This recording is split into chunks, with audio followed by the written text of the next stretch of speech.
नमस्कार सब साथियों को।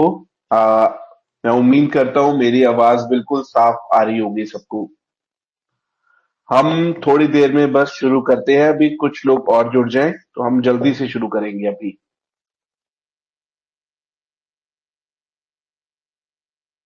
और बाय द वे माफ कीजिएगा, उस टाइम तक मैं रिक्वेस्ट करूंगा कि आप ये स्पेस का लिंक जो है अपने अपने टाइमलाइन पर शेयर कर दें, ताकि ज्यादा से ज्यादा मेहमान हमारे साथ जुड़ सकें। और आपके सवाल जवाब हम तब लेंगे जब हमारे जो को होस्ट हैं निकेत जी, वो अपने सवालों का सिलसिला खत्म कर दें। जी नमस्कार साथियों। अब क्योंकि काफी लोग जुड़ चुके हैं तो हम अपना कार्यक्रम शुरू कर सकते हैं।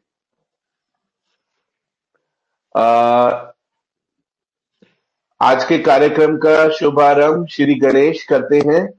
आज हमारा एक बहुत जरूरी, बहुत महत्वपूर्ण एपिसोड, पहला एपिसोड है आपके सिपाही कार्यक्रम का, जिसमें हम लोग उन लोगों को, एक जो ग्राउंड वॉलंटियर्स हैं, जिनको हम बहुत बड़े सेलिब्रिटी भी नहीं कहते, जिन्होंने मेहनत पूरी आम आदमी पार्टी के लिए की है पर उनको ज्यादा लोग नहीं जानते, उन सब से पूरी पूरे आम आदमी पार्टी के नेशनल लेवल वॉलंटियर्स तक पहुंचाने का काम करेंगी। तो ये आज का बहुत बड़ा महत्वपूर्ण समय है, जिसमें हम लोग एक नया एपिसोड, एक नया चैप्टर शुरू करने जा रहे हैं। तो सबसे पहले सबको नमस्कार। और हम अपने सबसे पहले राम गुप्ता जी, जो हमारे आज के गेस्ट हैं, उनका नमस्कार करेंगे, उनको वेलकम करेंगे। राम जी के बारे में जहां तक मैंने सुना, जितना मैंने सुना और इनके वो थोड़े से रिसर्च करते समय इनकी डिबेटिंग स्किल्स, इनकी इंटरव्यूइंग स्किल्स देखी हैं, मुझे लग रहा था कि छुपा हुआ एक ऐसा फरिश्ता है जिसको अभी आम आदमी पार्टी ने अभी अभी तराशा है। इनसे ज्यादा बात करके पता चला इन्होंने 9-10 साल तो as a volunteer, ground level volunteer काम किया है। बट एक मोड़ आया इनकी जिंदगी में जब अरविंद केजरीवाल जी ने खुद इनके बारे में अरविंद जी को पता चला और उन्हें सीधा इनको नेशनल स्पोक्स पर्सन बना दिया। मध्य प्रदेश और उत्तर प्रदेश।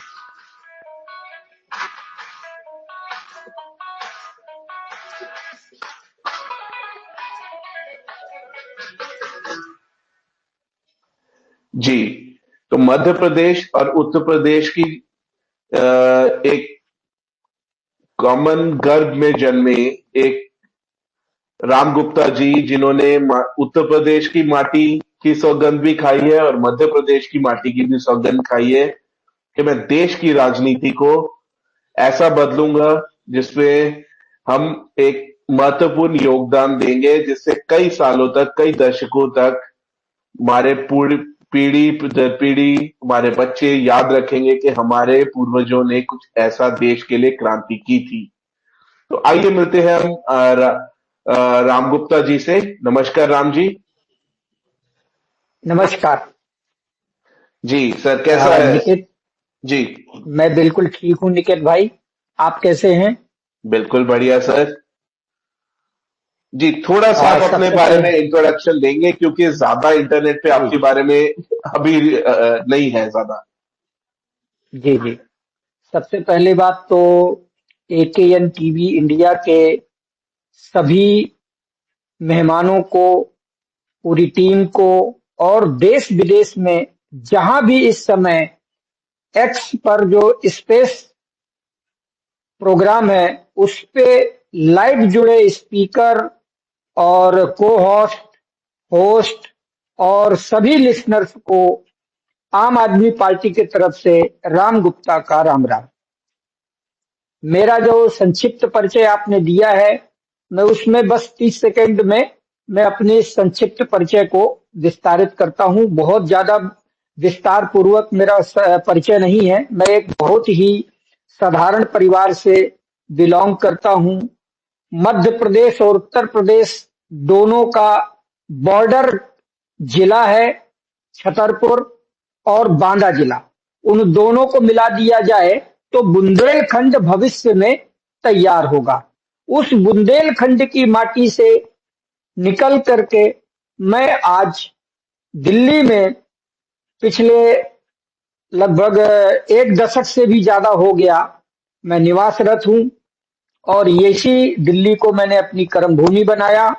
और पत्रकारिता के समय पर ही जब अन्ना जी का आंदोलन चल रहा था, उस दौरान मैं केजरीवाल जी की टीम के संपर्क में आया।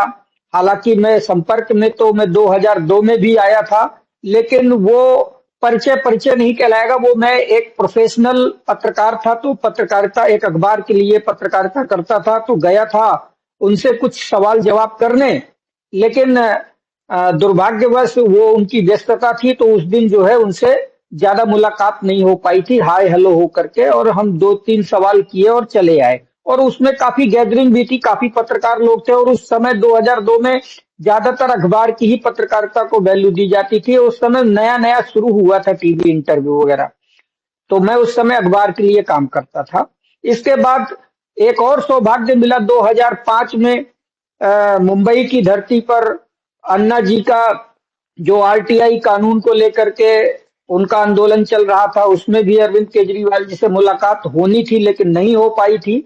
अंततः हमारी मुलाकात 2010 में, जब 4-5 दिन के लिए जंतर मंतर में अन्ना जी का आंदोलन हुआ जन लोकपाल बिल को लेकर के, उस समय हमारी मुलाकात हुई, बातचीत हुई। इसके बाद बातचीत का सिलसिला आज आप सबके सामने है। मैं जब 26 नवंबर 2012 को आम आदमी पार्टी बनती है, उस समय जंतर मंतर में ही मौजूद था। और जब बिजली बिल की कापियां जलाई गई थी, उस तस्वीर का भी मैं गवाह हूं। और इसके बाद दामिनी जो बलात्कार कांड हुआ, उस आंदोलन में भी मैं रहा। अन्ना आंदोलन में अनगिनत बार हम जेल गए। छत्रसाल स्टेडियम को जब जेल बनाया गया था, तो उसमें भी हम कई दिनों तक जेल में रहे। तो जेलों में रहने का रिकॉर्ड तो हम लोगों ने खूब बनाया है, और आम आदमी पार्टी के ऑलमोस्ट सभी वॉलंटियर्स ने जेल जाने का रिकॉर्ड बनाया है। तो जो भारतीय जनता पार्टी वाले, कांग्रेस वाले जो धमकियां देते रहते ना हमारे वॉलंटियर्स को कि हम तुमको जेल भेज देंगे, तो जेल भेजने से हम नहीं डरने वाले लोग हैं, क्योंकि हमारा जन्म ही जेल में हुआ है। जैसे कृष्ण भगवान का जन्म जेल में हुआ था, वैसे ही आम आदमी पार्टी का जन्म भी जेल जाकर के ही हुआ है। तो ये मेरा संक्षिप्त परिचय है, और इसी परिचय के साथ मैं आज आप सब लोगों के बीच में हूँ। धन्यवाद, धन्यवाद राम जी। बहुत सही से परिचय आपने दिया है। और अभी सबको माफी चाहूंगा, किसी का मैं अभी स्पीकर स्लॉट नहीं ले पाऊंगा एक्स पर। अभी पहले कुछ मेरे साथ गुफ्तगू हो जाए राम जी की, उसके बाद एक बार स्पीकर स्लॉट देंगे मैं और प्रद्युमन। तो राम जी, आपकी वैसे फैन फॉलोइंग काफी लग रही है, क्योंकि मेरे को बहुत रिक्वेस्ट आ रहे हैं। 7-8 तो मैं रिजेक्ट कर चुका हूं अभी से ही, जो लोग आपसे सीधा बात करना चाहते हैं। तो थोड़ा सा जैसे हम इस बात को शुरू करते हैं कि जब आप पहली बार आम आदमी पार्टी से जब जैसे जुड़े, आपने थोड़ा सा तो बता दिया कि अन्ना आंदोलन से शुरू हुआ काम, फिर वहां पे पार्टी बनी। बट उस समय आपकी जिंदगी में क्या चल रहा था कि जिस टाइम पे आपने सोचा कि हाँ, ये अरविंद केजरीवाल एक इंसान है जो कुछ पार्टी लेवल पे, कुछ पॉलिटिकल लेवल पे करने जा रहा है, मुझे इसकी तरफ जाना है। उस टाइम पे आपकी जिंदगी में क्या सोच चल रहा था? मेरे दिमाग में 4 विषय बहुत ज्यादा घर किए हुए थे। पब्लिक राइट्स से जुड़े हुए वो 4 मुद्दे थे। पहला मुद्दा था राइट टू एजुकेशन, दूसरा मुद्दा था राइट टू एम्प्लॉयमेंट, तीसरा मुद्दा था राइट टू अकोमोडेशन, और चौथा मुद्दा था right to protection. Right to education का जो मुद्दा था, जो इन्होंने निवर्तमान कांग्रेस सरकार थी मनमोहन सिंह जी की, उन्होंने 2009 में बनाया तो था आर्टिकल 21A के तहत, उसमें जो एजुकेशन का राइट दिया था, लेकिन वो एजुकेशन का राइट अधूरा था। अधूरा इसलिए था क्योंकि उसमें जो है एक पेरेंट्स अपने बच्चे को 6 साल की उम्र से लेकर 14 साल की उम्र तक तो वो निःशुल्क पढ़ा सकता है, लेकिन उसमें दूसरी और तीसरी शर्त नहीं थी। पहली बात तो निःशुल्क होनी चाहिए शिक्षा, अनिवार्य होनी चाहिए शिक्षा और अबाध्य होनी चाहिए शिक्षा। लेकिन इससे भी बड़ा दुर्भाग्य ये था उस शिक्षा की अधूरेपन में कि 14 साल की उम्र तक आप कोई भी पेरेंट, पूरे भारत में कोई भी पेरेंट 14 साल की उम्र तक उस बच्चे को ज्यादा से ज्यादा 8वीं क्लास तक पढ़ा सकता है। मैं आपके इस चैनल के माध्यम से पूरी दुनिया के सरकारी और प्राइवेट प्रतिष्ठानों से सवाल कर रहा हूं कि बताइए कि 14 साल की उम्र तक पढ़े हुए उस 8वीं क्लास बच्चे को ऐसा कौन सा प्राइवेट और सरकारी संस्थान है जो उसको जॉब या उसको कोई रोजगार करने लायक बना सकता है। और एजुकेशन, राइट टू एजुकेशन का पर्पज ही ये है कि ह्यूमन लाइफ को एम्प्लॉयमेंट के लिए तैयार किया जाए। एम्प्लॉयमेंट का मतलब या तो वो नौकरी कर सके या तो कोई अपना रोजगार कर सके। इसका मतलब आपने उन्हें प्रौढ़ शिक्षा में तो करा दिया कि उसे 2+2=4 करना आने लगा, 3-5 करना आने लगा, लेकिन उसका जो रोजी रोटी का सवाल है वो एजुकेशन से आना था। और उस एजुकेशन में आपने फॉर्मेलिटी कर दी कि भैया आपके बच्चे को 6 साल से 14 साल की उम्र तक हम निःशुल्क पढ़ाएंगे। अब ये बताइए कहां से न्याय हुआ? और न्याय तब तक नहीं होता है जब तक न्याय की परिभाषा कंप्लीट ना हो। और न्याय की परिभाषा कंप्लीट होती है सम और उचित शब्द से, जिसको समुचित शब्द कहा जाता है। और समुचित का मतलब होता है सत्यात्मक न्याय। और सत्यात्मक न्याय देने का काम अरविंद केजरीवाल जी के संकल्प में और माननीय उप मुख्यमंत्री और निवर्तमान दिल्ली के शिक्षा मंत्री मनीष सिसोदिया जी के संपर्क में मैं रहा हूं। उन्होंने अपनी जो इच्छा जाहिर की एजुकेशन को लेकर के, उससे जुड़ने के लिए मैं बिल्कुल नतमस्तक हो गया कि अरे ये तो मेरी ही बात कर रहे हैं। कोई भी हो, नेचुरल सी बात है कि अगर आप मेरे हित की कोई बात करें तो मैं तो ऑटोमेटिक जुड़ाव महसूस करने लगूंगा, नहीं कहते भाई? बिल्कुल। तो मैंने अरविंद केजरीवाल जी की उस एजुकेशन पॉलिसी से इतना ज्यादा प्रभावित हुआ कि उस समय मैंने जो नौकरी थी उस नौकरी को भी मैंने छोड़ दिया। और मुझे पता था कि मैं बेरोजगार हो जाऊंगा तो संघर्ष बहुत भयानक करना पड़ेगा, और वो संघर्ष तब से लेकर के आज तक संघर्ष जारी है। यकीन मानिए मेरे घर में राशन देने वालों की कमी नहीं है, राशन दे जाते हैं। मेरी जिंदगी पिछले 13 सालों से दान पर ही चल रही है। कसम से आम आदमी पार्टी के एक वॉलंटियर का मैं ऋणी हूं कि उन लोगों ने मेरा आज घर चला रखा है। मेरे घर में हरी सब्जियां भी आ जाती हैं, सरसों का तेल भी आ जाता है, और थोड़ा बहुत दान दक्षिणा भी आ जाती है। जैसे ब्राह्मणों को दान नहीं दिया जाता है उसी प्रकार से मेरे घर में आ जाता है। क्यों? कि या तो मैं 24/7 आवर्स या तो मैं राजनीति कर लूं, आम आदमी पार्टी के लिए वॉलंटियरशिप कर लूं, या तो फिर मैं किसी कंपनी में किसी उसमें प्रोफेशनलिज्म के साथ अपनी जॉब जारी करूं। अगर मैं जॉब करता हूं तो फिर मैं राजनीति नहीं कर पाऊंगा। तो हम लोगों का एक ऐसा संगठन है वॉलंटियर के बीच का, वो धीरे धीरे आप लोगों से मैं उनका भी परिचय कराऊंगा। तो वो ऐसे संगठन के लोग हैं जो जैसे होते हैं ना कि एक नेता बनाने के लिए वो लोग कृत संकल्पित है कि इस राम गुप्ता को हमें हर हाल में नेता बना के छोड़ना है। जी। वो सीधा बोलते हैं कि तुम्हें चिंता नहीं करनी है, तुम्हारा घर हम चलाएंगे, लेकिन तुम्हें जो है आगे नेता बन के चल रहा है। और यही आप सब लोगों की कृपा से, निकेत भाई आप हो गए, इस स्पेस प्रोग्राम में जुड़े हुए वो सारे वॉलंटियर्स का मैं ऋणी हूं जिन्होंने मुझे 13 साल से संभाल रखा है फाइनेंशियली। मेरे परिवार में मेरी माता जी हैं, मेरी वाइफ है, मेरे 2 बच्चे हैं। एक बच्चा 9th क्लास में है, एक बच्चा 7वीं क्लास में पढ़ रहा है। और मैं 24 घंटे आम आदमी पार्टी के लिए काम कर रहा हूं, और कोई भी इस बात के लिए गवाही दे सकता है। बिल्कुल राम जो लोग जी, मुझे जानते हैं। अभी घर का राशन पानी तो चल रहा है, बट मतलब बाकी चीजों का क्या, परिवार का कैसे?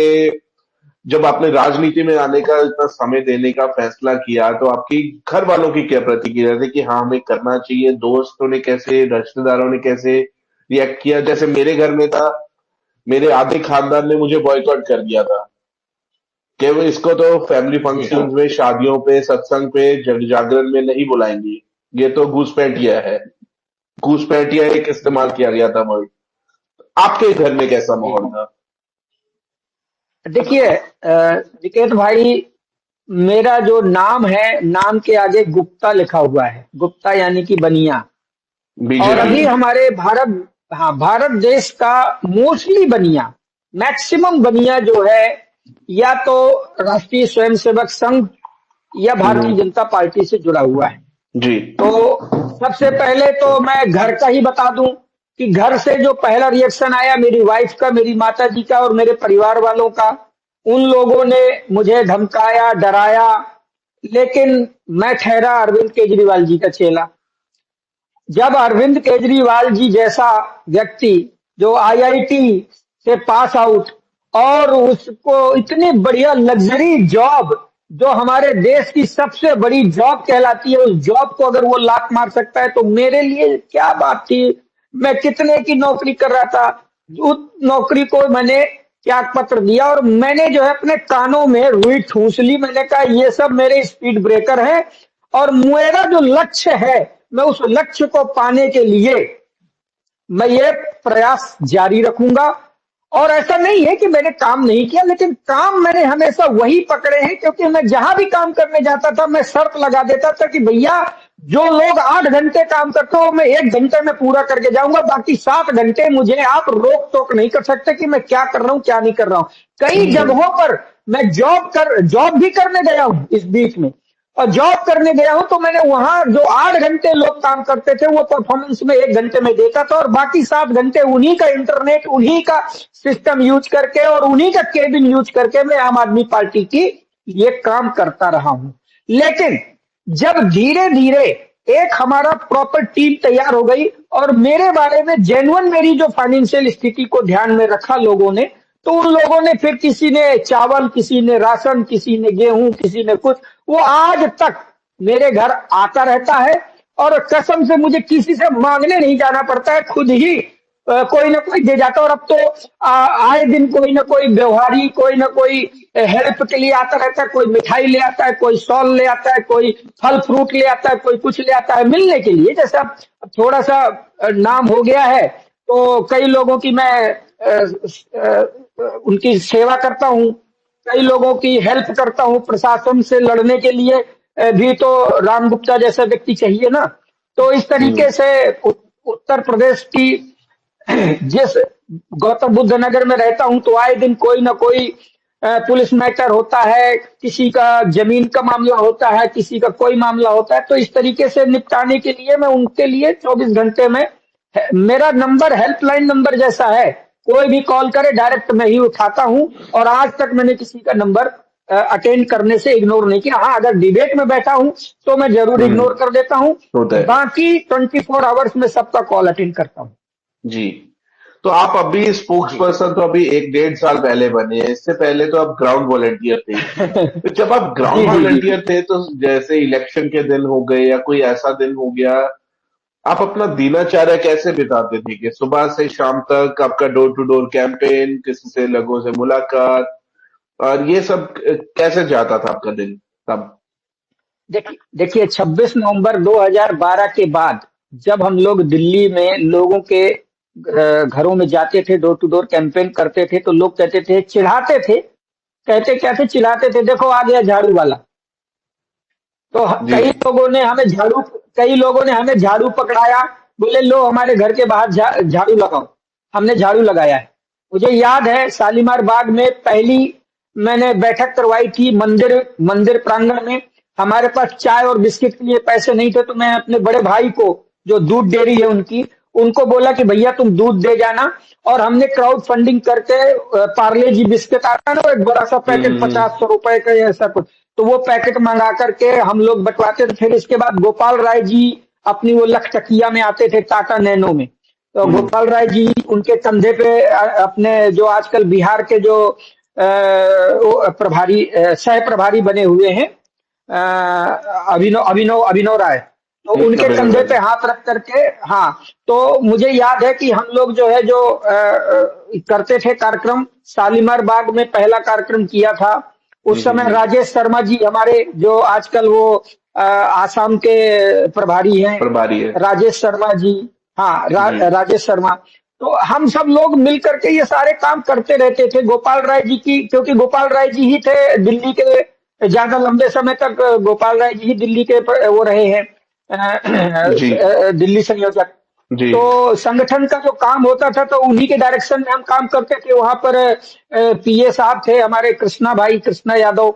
तो उनके संपर्क में रह करके जो डायरेक्शन मिलता था, कहीं दरी बिछाना है तो दरी बिछाते थे, कहीं चेयर बिछाना है तो चेयर बिछाते थे, कोई किसी की हेल्प करने जाना है तो हेल्प करने जाते। तो और ज्यादातर शुरुआती दौर जो था वो बहुत ज्यादा संघर्षशील था। हम्म। जो 28 सीटें, हम पहली बार जब चुनाव में आए थे तो पहली बार चुनाव में मेरे लिए प्रस्तावित किया गया था शालीमार बाग से कि मैं चुनाव लड़ूं। लेकिन मैं पीछे हट गया था, क्योंकि उस समय मेरा नहीं जम रहा था कि मैं चुनाव लड़ सकूं, क्योंकि जिसकी हैसियत ही नहीं है अपना घर चलाने की, वो चुनाव क्या लड़ेगा। और हमें सबसे बड़ी बात देखो, ऐसा नहीं था चुनाव लड़ता तो मैं जीतता नहीं, हमें खुद कॉन्फिडेंट नहीं था कि हमारे की एक सीट भी जीत जाएंगे। लेकिन वो कहते हैं केजरीवाल जी कि हमारे साथ शुरू से भगवान श्री कृष्ण का, बजरंग बली की कृपा रही है कृपा रही कि है। पहली बार चुनाव लड़े तो 28 सीटें जीत कर आए, दोबारा चुनाव लड़े तो बम्पर सीटें जीत कर आए, 70 में से 67 सीटें। और उसी हम्म। लहर में जब हमें 67 सीटें मिली, तब हमें विश्वास हो गया कि नहीं, अब हम एक स्टेबलिश पार्टी बन गए हैं और अब दिल्ली की जनता के लिए कुछ कर सकते हैं। लेकिन हमारी जो 49 डेज की जो सरकार बनी थी, उस सरकार जी में हमने वानगी दी थी, सैंपल दिया था दिल्ली की जनता को, और वो सैंपल हमारा काम कर गया। काम और कर गया। उसकी वजह से हमें 67 सीटें मिली और हमने पूर्ण बहुमत की सरकार बनी। और फिर जो 5 साल 2015 से 2020 तक केजरीवाल जी ने, चाहे वो एजुकेशन पॉलिसी हो, चाहे हेल्थ पॉलिसी हो, चाहे मोहल्ला क्लिनिक हो, और जो मतलब पॉपुलर हमारे जो ये थे पॉलिसियां थी, वो सारी पॉलिसियां जो है हमने लागू करी। और वो रोजमर्रा की पॉलिसियां, क्योंकि हमने जो कुछ फेस किया, केजरीवाल जी ने फील्ड वर्क करते समय जो कुछ आम नागरिकों के बीच जा जा करके जो कुछ फेस करती थी दिल्ली की जनता, उनसे जुड़ी हुई पॉलिसियों को उन्होंने फटाफट इंप्लीमेंट किया। जी सबसे बड़ा काम तो उन्होंने किया कि जैसे ही सत्ता में आए उन्होंने बिजली का बिल माफ किया और पानी का बिल हाफ किया। जी और शायद ये इकलौती पहली सरकार है कि पहली ही कैबिनेट में ये दोनों प्रस्ताव लागू कर दिए। तो ये एक जी इतिहास था। और सबसे बड़ी बात है कि हमारी आम आदमी पार्टी ने जो कमिटमेंट किया है दिल्ली की जनता के साथ, उसे 100% डिलीवर किया है, और बल्कि उससे ज्यादा किया है। जी। और अगर किसी को जानना है तो एक ये किताब है, दिल्ली मॉडल, हमारे जैस्मिन शाह जी जैस्मिन की शाह जी द्वारा की। लिखी हुई। हाँ, ये किताब को अगर कोई पढ़ेगा तो फिर उसे दिल्ली में किए हुए एक एक दिन, 2013 से लेकर के 2025 8 फरवरी तक हमारी आम आदमी पार्टी की सरकार ने क्या क्या काम किया है, वो सारे कामों का लेखा जोखा है ये दिल्ली मॉडल नाम की किताब। जी इस किताब को हर एक वॉलंटियर को पढ़ना चाहिए। मेरी तरफ से सभी वॉलंटियर्स को ये विनम्र प्रार्थना है कि आप लोग वाकई में अगर राजनीति में हाथ आजमाने आए हैं तो आपको डेटा से लैस होना पड़ेगा। डेटा जी अगर आपके पास नहीं होगा तो आप किसी के सामने तर्क के साथ बात नहीं कर पाएंगे। आए बाएं साएं करने से राजनीति नहीं चलेगी। जी। राम जी, जी अब मेरे पास एक काफी सवाल है आपके लिए। आप देख पा रहे हैं मेरे हाथ में एक चिट्ठा भी है जो काफी सवालों से भरा पड़ा है, पर हमें समय जी का जी, थोड़ा ध्यान रखना पड़ेगा, तो कृपया थोड़े जवाब थोड़े बिल्कुल कम छोटे रखिएगा। बिल्कुल बिल्कुल आ, बिल्कुल। अब मैंने अगला सवाल, जैसे कि आप, अब हम लोगों ने कई चप्पलें घिसाई हैं सड़कों पर, इन चीजों पे चप्पलें घिसाई मतलब डोर टू डोर कैंपेन किया, सड़कों पे काफी काम किया है। तो लोगों के घरों पे, चौराहों पे जाके सबसे मुश्किल रिएक्शन कौन सा मिलता है, जिसमें आपको कई बार रिजेक्शन भी मिलता है और आपको पता है कि सामने वाला जो बोल रहा है वो या तो भक्त धुन में बोल रहा है या फिर स्टैटिस्टिकली गलत बोल रहा है, उनका तर्क ही गलत बोल रहे हैं। तो इन चीजों को आप कौन सा सबसे मुश्किल वाला मिला था और आपने कैसे हैंडल करते हो ऐसी चीजों को? देखिए, मैंने कहा ना कि 2013 में जो हमें संघर्ष करना पड़ा है वो 2015 में नहीं करना पड़ा, और जो 2015 में संघर्ष करना पड़ा वो 2020 के चुनाव में नहीं संघर्ष करना पड़ा। जी। मैं 2013 का मुझे एक वाकया याद है, मेरे गाल में थप्पड़ पड़ा था। अरे। हाँ, मेरे गाल में थप्पड़ पड़ा था, और सिर्फ इस बात के लिए थप्पड़ पड़ा था कि राजनीति का ककहरा तो तुम्हें पता नहीं है, तुम्हारे किस नेता के दम पर तुम यहाँ आए हो मुझसे वोट मांगने, कोई एक सीट तो तुम जिता के दिखा दो। तो मैंने कहा अगर आप लोग वोट देंगे तो ही हम जीत के आएंगे। मैंने कहा, थप्पड़ खाने के बाद मैंने उनसे कहा कि अगर आप वोट थप्पड़ देंगे, मतलब सच में थप्पड़ अच्छे पड़ा था कामों, आपको? हाँ हाँ थप्पड़ पड़ा था, और ऐसे तो अरे। कई थप्पड़ पड़ चुके हैं। मैं सिर्फ वो थप्पड़ मुझे याद है, बाकी थप्पड़ बाद वाले याद नहीं, क्योंकि बाद वाले थप्पड़ों का तजुर्बा हो गया था, पहला थप्पड़ का तजुर्बा नहीं था। जी। ठीक है, तो इसलिए वो याद है। तो वो लेडी थी, और वो लेडी थोड़ा मतलब एजुकेटेड फैमिली से बिलोंग करती थी, और केजरीवाल जी की कंस्टिट्यूंसी में ही जी। ये स्टोरी हुई थी। और ये सफदरजंग हॉस्पिटल है जो उसके सामने वाली जो कॉलोनी है, उस कॉलोनी में गलती मेरी ही थी कि मैंने दोपहर में बेल बजा दिया था, और खोलते ही दरवाजा उसने शूट कर दिया। जी। तो मैंने कहा ठीक है। बोले तुम किस लिए आए हो? मैंने कहा ये पंपलेट है, और हम हाथ जोड़कर विनम्र प्रार्थना करते हैं, बिजली बिल माफ करेंगे और पानी का बिल हाफ करेंगे। अब मुझे नहीं पता था कि उनको सरकारी क्वार्टर में रहते हैं तो उनका बिजली बिल और पानी होता बिल है। दोनों फ्री ऑफ कॉस्ट होता है। तो देखो ये क्या है, मैं कुल मिलाकर के ये कहना चाहता हूं कि अगर आपके पास धैर्य है और अपमान सहने की क्षमता है, तो राजनीति में, और खास करके आम आदमी पार्टी की राजनीति में, अगर आपके पास अपमान जी। सहने की क्षमता है और धैर्य रखने की क्षमता है, तो आप वॉलंटियर से कब उठा लिए जाएंगे और आतिशी मारलेना जी की तरह आपको मुख्यमंत्री के पद पर बैठा दिया जाएगा। ये एकलौती आम आदमी पार्टी है जो ऐसा जी। संभव कर सकती है। बिल्कुल राम जी, जी मुझे भी ऐसा अनुभव है। मेरे पीछे कुत्ते छोड़े गए हैं, मेरे पीछे एक बुजुर्ग आंटी चिल्लाते हुए और अभद्र गालियां देते हुए पीछे पड़ी है, और ये दोनों भी मेरे साथ अरविंद केजरीवाल जी की कॉन्स्टिट्युएंसी में एक टाइम पे लोकसभा के टाइम पे, एक सभा विधानसभा के समय।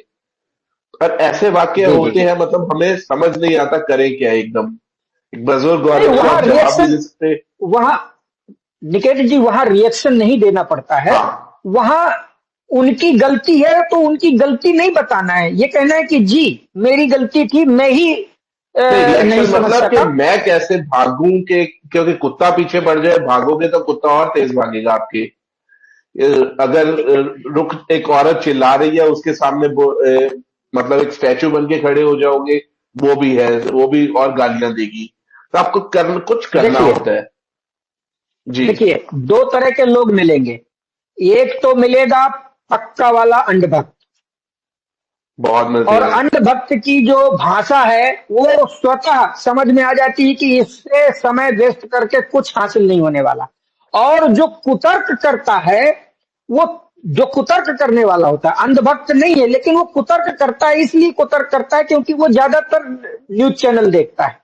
या वो तो जला भी न्यूज हुआ है चैनल कई बार। देखने वाले, हाँ, तो न्यूज चैनल में जो खबरें देख करके जो हमसे सवाल करते हैं उन्हें तो हम समझा सकते हैं हम्म। अपने सुतर्कों के द्वारा। हम्म। लेकिन जो अंधभक्त है, जिसके माइंड सेट है कि नहीं, उसे हमारी हर बात को उसे नहीं करना, तो फिर केजरीवाल जी की एक ही कहानी समझ में आती है मेरे, कि केजरीवाल जी ने कहा है कि अपना समय अंधभक्तों पर मत लगाइए, अंधभक्तों को हाथ जोड़िए, एक माला की जगह उसे दो माला पहनाइए और बोलिए जय श्री राम, और आगे निकल जाइए। जी। आपके स्तर पे मुझे बहुत सारे वो भी आ रहे हैं, रिएक्शंस भी बहुत अच्छे अच्छे आ रहे हैं लोगों के। ये जो राम जी बोल रहे हैं बहुत सही बोल रहे हैं। जी इसी के साथ जी अगला सवाल पे चलते हैं।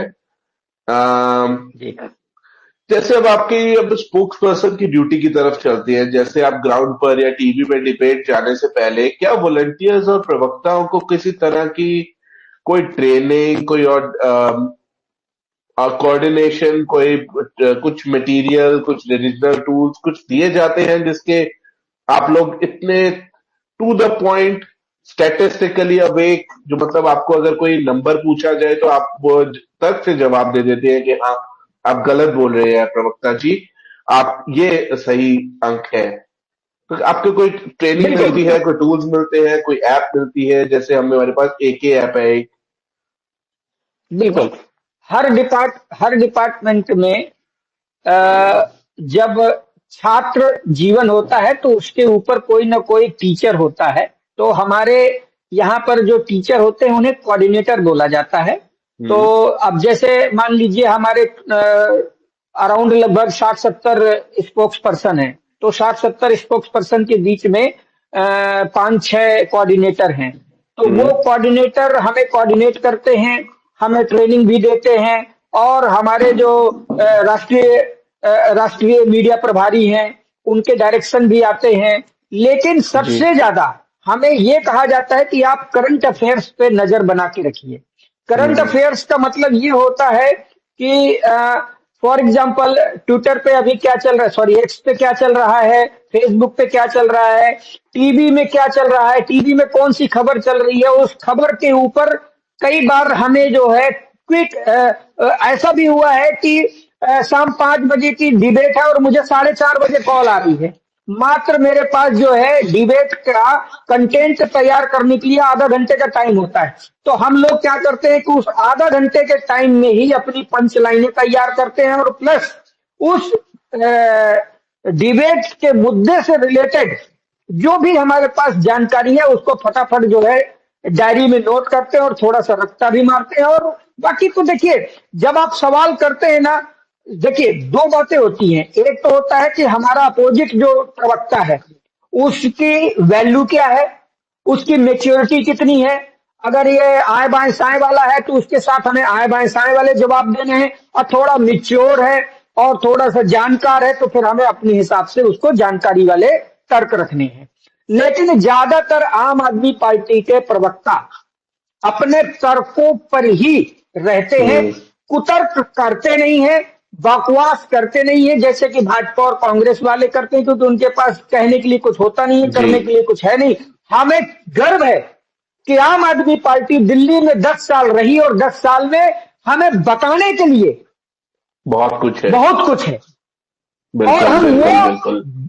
10 साल में हमने क्या किया वो सब अब जाकर के दिल्ली की जनता, देश की जनता को जानकारी मिल रही है हम जैसे प्रवक्ताओं के डिबेट प्रोग्राम के द्वारा। जी। जैसे मैं आपके इस प्रोग्राम के लिए जब तैयारी कर रहा था, मुझे 15 मिनट लगे सवाल निकालने पे एआई के थ्रू, और उस 15 मिनट लगे उनको समझने और उनको हिंदी में ट्रांसलेट करने में, क्योंकि मेरी हिंदी ज्यादा बहुत मजबूत नहीं है, तो इसलिए मैं अंग्रेजी में ज्यादातर काम होता है, इसीलिए। तो इस चीज पे जैसे आपने कहा आधा घंटे का बात बताई, तो मैंने भी आपको बताया कि आधे घंटे में एआई के थ्रू मैंने बहुत निकाला है। तो क्या आप एआई वगैरह भी यूज करते हैं अपनी प्रिपरेशन के लिए? बिल्कुल करते हैं। अरे बहुत बढ़िया। ये चीज मुझे बहुत अच्छी 10 लगी कि मिनट एक एक दिन बीजेपी आई ऐसा थी। हुआ था, जी। एक दिन ऐसा हुआ कि मेरे पास जो है मेरे कोऑर्डिनेटर का कॉल आता है, बोले राम भाई 10 मिनट है आपको डिबेट में जाना है। तो मैंने कहा हाँ। मुद्दा बताओ। तो उन्होंने मुझे मुद्दा बताया। मैंने कहा ठीक है भेजो आप। मैंने ये नहीं बताया कि मैं तैयार नहीं हूं, मैंने ये कहा कि भेजो आप। और मैंने तुरंत उस मुद्दे को कॉपी किया और उसमें से थोड़ा सा एडिट करके और मैंने जो है सीधा मैंने वो क्या है वो चैट हाँ। जीपीटी पे डाला और मैंने बोला कि दिल्ली से रिलेटेड, इस विषय से रिलेटेड जितना भी जो कुछ मटेरियल है, क्योंकि मैं आम आदमी पार्टी का प्रवक्ता हूं और मुझे भारतीय जनता पार्टी के प्रवक्ता की लंका लगानी है। जी। बस इतना लिख दिया, उसने मुझे इतना बेहतरीन बना के भेज दिया और मैंने उसे कॉपी किया, पढ़ा और पढ़ करके मैं बैठ गया और अच्छा हिट गया वो चलो प्रोग्राम। बहुत बढ़िया बहुत बढ़िया। अच्छा, तो ऐसा कैंपेन। होता है, ऐसा नहीं है, लेकिन मैं ज्यादातर देखिए, मैं ज्यादा एआई का इस्तेमाल इसलिए नहीं करता हूं क्योंकि एक तो मैं बैकग्राउंड जो है मेरा वो इसका है पत्रकारिता का। जी। तो मैं बोलने में माहिर हूँ।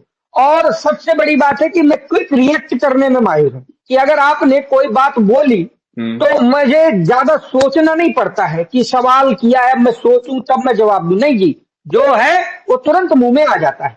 जी। और कैंपेन के समय कैसे आप कोऑर्डिनेट करवाते हैं? जैसे कई लेवल पे कोई ग्राउंड वॉलंटियर है, कोई सोशल मीडिया का आदमी है, और सोशल मीडिया वालों की तो स्पेशल शिकायत रहती है कि ग्राउंड वाले हमें अपडेट नहीं रखते हैं चीजों के बारे में। तो एक कोऑर्डिनेशन नहीं कैसे ऐसा, बनाते हैं आप प्रवक्ता होते हुए? सोशल मीडिया टीम को भी अपनी बाइट भेजनी है, आपने मीडिया को भी बाइट भेजनी है कई बार, और जो सड़क पे वॉलंटियर काम कर रहा है उसको भी आपने कोऑर्डिनेट करना है। तो ये कोऑर्डिनेशन कैसे बनता है आप लोगों का? देखिए दिन भर में ज्यादा, अभी तो हमारी ज्यादा नहीं डिबेट होती है, मोदी जी की कृपा से। जी। हमें गाहे बगाहे दो तीन डिबेट पे बैठने को मिलता है, कोई आधा घंटे की होती है तो कोई एक घंटे की होती है, बस इतने ही डिबेट, मोटा मोटा 2 घंटा, बाकी 24 घंटे हम क्या गप्पे ही तो मारते हैं। तो हमारे पास तो इतना भरपूर टाइम, हम इतने बिल्ले लोग हैं, इतने बिल्ले लोग हैं। जो बंदा 24 घंटे संकल्पित है आम आदमी पार्टी के काम के लिए, और जी। उसके पास से उसे काम करवाया जा रहा है प्रवक्तागिरी में मात्र 2 घंटे का, और 2 घंटे के बाद बचते हैं मेरे पास 22 घंटे। 22 घंटे में आप 4 घंटे सोने के लिए लगा दीजिए, बाकी बचे 18 घंटे में, 18 घंटे तो मैं बिल्लागिरी करता हूँ। और बिल्लागिरी करने के लिए मेरे पास सोशल मीडिया है, एक्स है, फेसबुक है, इंस्टाग्राम है। मैं हर उस आज के जमाने की जो यंग जनरेशन वाली जो ये सोशल मीडिया है, उस हर प्लेटफॉर्म पे मैं मौजूद हूँ। और व्हाट्सएप के माध्यम से लिंक बना बना करके मैं लोगों को भेज देता हूँ। कुछ ब्रॉडकास्ट बना रखे हैं मेरे साथ, तो वो लोग जो 2010 से जुड़े हुए लोग हैं वो भी मेरे साथ आज भी जुड़े हुए हैं। और जो लोग 10 साल पहले आम आदमी पार्टी को गरियाते थे, मुझे भी डांटते थे, अरे गुप्ता जी आप अपना कैरियर चौपट कर लिए, ये है वो है, और आज वो लोग मुझे जब देखते तो कहते हैं यार गुप्ता जी हमें भी जुड़वा दो आम आदमी पार्टी से। और बहुत बढ़िया। बस मैं, लेकिन मैं क्यों नहीं जोड़ता, मैं सिर्फ ऐसे ही लोगों को जोड़ता हूं जो आम आदमी पार्टी से जुड़ना चाहता है बिना किसी पद के। जी। बिना अगर कोई स्वार्थ के। पहले से अगर कोई मेरे से कहता है कि गुप्ता जी मैं आम आदमी पार्टी में आना चाहता हूं लेकिन मुझे पद दिलाइए, तो मैं बोलता हूं भैया आम आदमी पार्टी में भी वैकेंसी नहीं है आपके लायक। हम्म। मैं साफ बोल देता हूं भैया आपके बिल्कुल। लायक आम आदमी पार्टी में वैकेंसी नहीं है। नहीं, मैं साफ बिल्कुल बोलता बढ़िया, हूं। बिल्कुल बढ़िया। आपको तो पद अरे जो मांगते हैं, बंदा हमें तो पहले से टिकट ठहरा मांगते हैं। करके पद मांग रहा है, हाँ, तो जो भी आम आदमी पार्टी से जुड़ रहा है ना निकेत भाई, जी। आम आदमी पार्टी से जुड़ने के लिए एक ही कंडीशन है कि आप निस्वार्थ भाव से जुड़िए, पद स्वयं आपके पास चलकर आएगा। जी। और एज अ स्पोक्स पर्सन कई मुद्दों पे आपको लोगों से कठिन सवाल भी आते हैं, जैसे कि प्रदूषण, जब हमारी सरकार थी तो प्रदूषण पे बहुत सवाल किए गए थे कि आम आदमी पार्टी कुछ नहीं कर रही है, या लॉ एंड ऑर्डर पे पंजाब के ऊपर आवाज कई लोग बोलते हैं, सेंटर स्टेट कोऑर्डिनेशन के ऊपर भी लोग कहते हैं। तो जब इन ऐसे मुश्किल सवाल आपके पास आते हैं, तो जैसे अभी मैं देख पा रहा हूँ, आप जवाब जब बिल्कुल नेचुरल दे रहे हैं, कोई ऐसा नहीं लग रहा कि आपने रटा हुआ है कुछ, या कहीं देख के, जैसे मैं तो देख देख के सवाल पूछ रहा हूँ, आप ऐसा लग ही नहीं रहे कि कुछ कहीं से पढ़ रहे हैं। तो नहीं ऐसा नहीं, कैसे कर पाते हैं, और कैसे मतलब आप नेचुरल लग जाते हैं पर जवाब भी अपना पूरा रख लेते हैं मुश्किल सवालों पर? एक्चुअली क्या है कि मैं ज्यादातर मेरी आपको सबसे बड़ी हेल्प का सीक्रेट बताऊं, मेरी जी। सबसे बड़ी हेल्प का सीक्रेट है ये किताब। जी। फिर से मैं बता रहा हूं, ये किताब में जहां मैं बता रहा हूं डिबेट का कोई भी मुद्दा आता है, उस मुद्दे से रिलेटेड इस किताब के अंदर सारे सॉल्यूशन लिखे हुए हैं कि हमने क्या काम किया है। और 2025 में अगर हमारी सरकार बनती तो हम अगले 5 साल तक हम क्या करने वाले थे, ये इस किताब के अंदर सब कुछ लिखा है। इसके जी। अलावा आपको दिन भर करंट अफेयर्स में अपडेटेड रहना होता है। सबसे बड़ा करंट अफेयर्स का प्लेटफॉर्म है एक्स। मैं जी। बहुत सारे वॉलंटियर्स को हमेशा कहता हूं कि आप सोशल मीडिया से जुड़िए, एक्स में जुड़िए, और एक्स में अपडेटेड रहिए, जी। फेसबुक में अपडेटेड रहिए, इंस्टाग्राम में अपडेटेड रहिए। क्यों कि पता नहीं कितने बजे कौन सा हमारा वॉलंटियर, हमारा कार्यकर्ता, हमारा लीडर हम्म। कौन सा बयान दे और वो बयान का हमें इस्तेमाल करना पड़ जाए। तो जी। मैं ज्यादातर अपने जो शीर्ष नेतृत्व है, चाहे वो अरविंद केजरीवाल जी का बयान हो, चाहे वो सांसद संजय सिंह जी का बयान हो, चाहे दिल्ली के हमारे जो संयोजक हैं सौरभ भारद्वाज जी उनका बयान हो, चाहे हमारे मीडिया के जो हेड हैं अनुराग धांडा जी, या जो भी शीर्ष नेतृत्व के लोग हैं जो टॉप लीडर है हमारी, उन लीडरशिप के साथ मैं जुड़ा रहता हूं एक्स हैंडल के माध्यम से। उनके उन बयानों को पढ़ता हूं, सुनता हूं, उनकी क्लिप्स, उन्होंने जो बयान दिया, इंटरव्यू दिए, उनको मैं डेली बेसिस पे पढ़ता हूं। अगर मैं तौल वजन करूं तो कुंटल के भाव, कुंटल के वजन भर मैं वीडियो हम्म। देखता हूं अपने नेताओं के। तो ये क्या है, इससे क्या है, धीरे धीरे मैं कहता हूं अगर मैंने 1 घंटे का वीडियो देखा तो कम से कम मुझे जो 10 मिनट बोलने का मौका दिया जाता है डिबेट में, इतना तो मैं बोल ही लूंगा। जी अगर जी मैं जी किसी जी। का 1 घंटे का वीडियो देखूंगा तो 10 मिनट बोलने की क्षमता तो मुझके अंदर आ ही जाएगी। अब मैं देखूंगा ही नहीं, समय स्पेंड करूंगा नहीं। अब मैंने अपना सुबह इंटरनेट खोला और इसके बाद मैंने 1 घंटा देखा, 1 घंटे के बाद मैंने अपने इंटरनेट और व्हाट्सएप अपना फेसबुक सब बंद कर रखा और खोला जाके शाम को। अब पूरे दिन में क्या देखा। घटना घटी मुझे पता ही नहीं है। अब पता जी। नहीं है तो फिर मैं कैसे अपडेट रहूंगा, और कैसे अपडेट नहीं रहूंगा तो फिर मैं टीवी में बैठ के डिबेट करते समय जवाब ही नहीं दे पाऊंगा। Correct correct. तो राम जी, जैसे अब, जैसे आप तो मीडिया बैकग्राउंड से हैं, जर्नलिज्म से, और टीवी डिबेट्स आजकल एक मजाक बन के रह गई हैं। The nation wants to know comedy, TRP पे चलते हैं, जब तक ड्रामा ना हो कुछ नहीं होता है। तो इसके बीच में आपने भी जैसे अनुभव किया ही होगा, अभी जब भी के डिबेट में जाते हैं, जैसे संबित पात्रा एंटरटेनमेंट के लिए ढेंचू ढेंचू भी कर देते हैं, तो कैसे आप अपने तर्ज एक बहुत बड़े कचरे के बीच आपने 10 सेकेंड या 30 सेकेंड या 7 सेकेंड में अपना एक पॉइंट रखने का ठोस बात रख पाते हैं? तो ये कोई प्रैक्टिस है, कोई ट्रेनिंग है, एक मतलब कैसे मैनेज हो जाता है ये?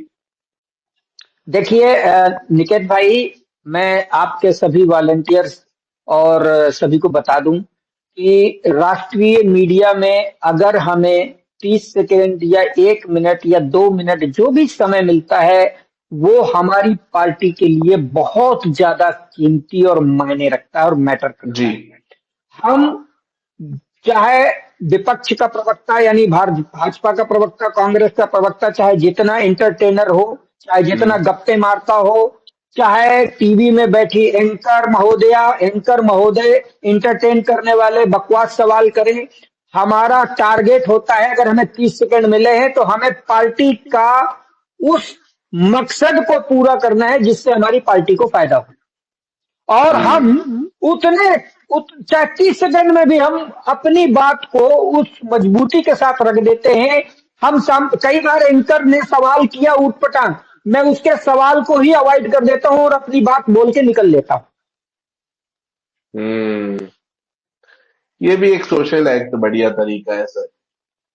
यही तरीका है, यही तरीका है। अरे हमें पता है कि ये सवाल जो पूछ रहा है ये बेहुदा सवाल है, इसका मेरी मेरी पार्टी से या मेरे राजनीतिक उससे कोई लेना देना नहीं।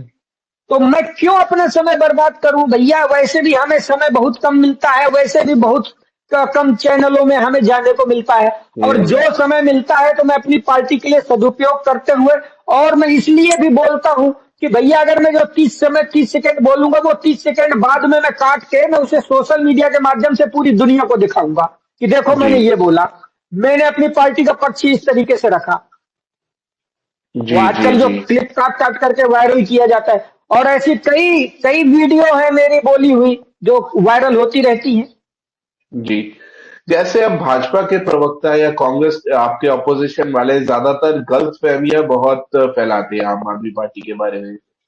तो सबसे ज्यादा कौन सी गलत फहमी है जो सबसे ज्यादा जिस पे डिबेट होता है, और आप इन्हें ग्राउंड पर और मीडिया में कैसे कोशिश करते हैं कि इसको, इसका जवाब दे, करेक्ट करे, या जो भी करना चाहे, जो भी एक्शन स्टेप हो, अ, कैसे आप इसको रेक्टिफाई या कैसे ठीक करते हैं आप?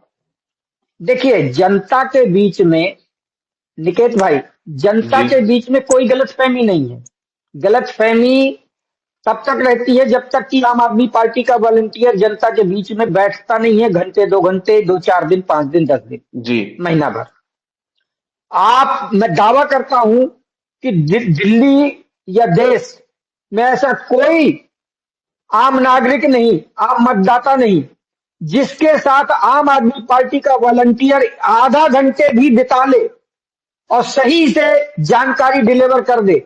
मैं दावा करता हूं आम आदमी पार्टी के प्रति वो तुरंत जो है ये हो जाएगा, पिघल जाएगा उसका दिल। ये जो खेल, हाँ, ये सारा जो प्रोपेगेंडा है ये टीवी तक ही सीमित है और सोशल मीडिया में जो इनके चिंटू बैठे हुए हैं वो चिलगोजे वहीं तक सीमित है।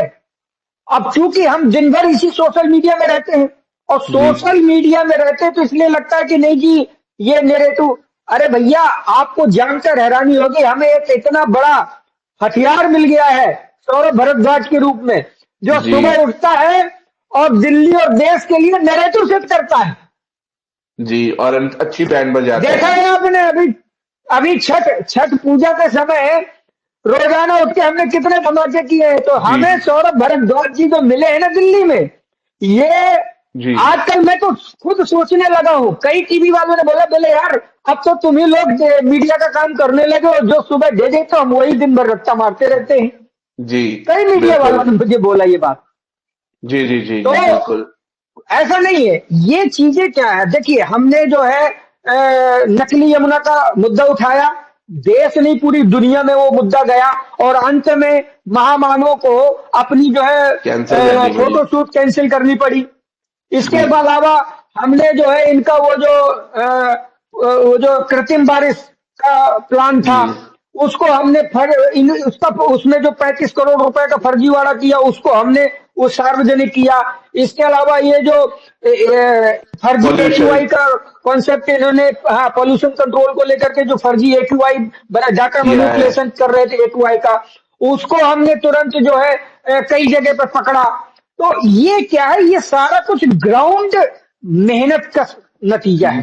हम लोग दिन भर हमारे लीडर, और अगर हमारा लीडर दौड़ रहा है सड़क पर तो भैया हम कौन सी खेत की मूली, हम भी दौड़ेंगे। मैं भी गया हूं, हम तो अभी उस दिन जो है वो छतरी वाला जो किया था ना एक्ट, वो छतरी वाले एक्ट के लिए हम उस दिन जो है वहां गए थे इंडिया गेट पे, वहां फोटो शूट किया और हमने उस पे वो गाना भी आपने देखा कितना बढ़िया पॉपुलर हुआ था वो गाना। तो गाना भी बहुत बढ़िया। नहीं, बिल्कुल बिल्कुल। तो ऐसा नहीं है, ये क्या है कि मीडिया के माध्यम से नैरेटिव सेट किया जाता है, लेकिन देश की जनता बहुत होशियार हो चुकी है, सही और गलत में फर्क करना जानती है, बशर्ते कि आम आदमी पार्टी का वॉलंटियर थोड़ा सा मेहनत करे और अपने नियर डियर के बीच उठना बैठना करे, कम्युनिकेशन गैप ना करे।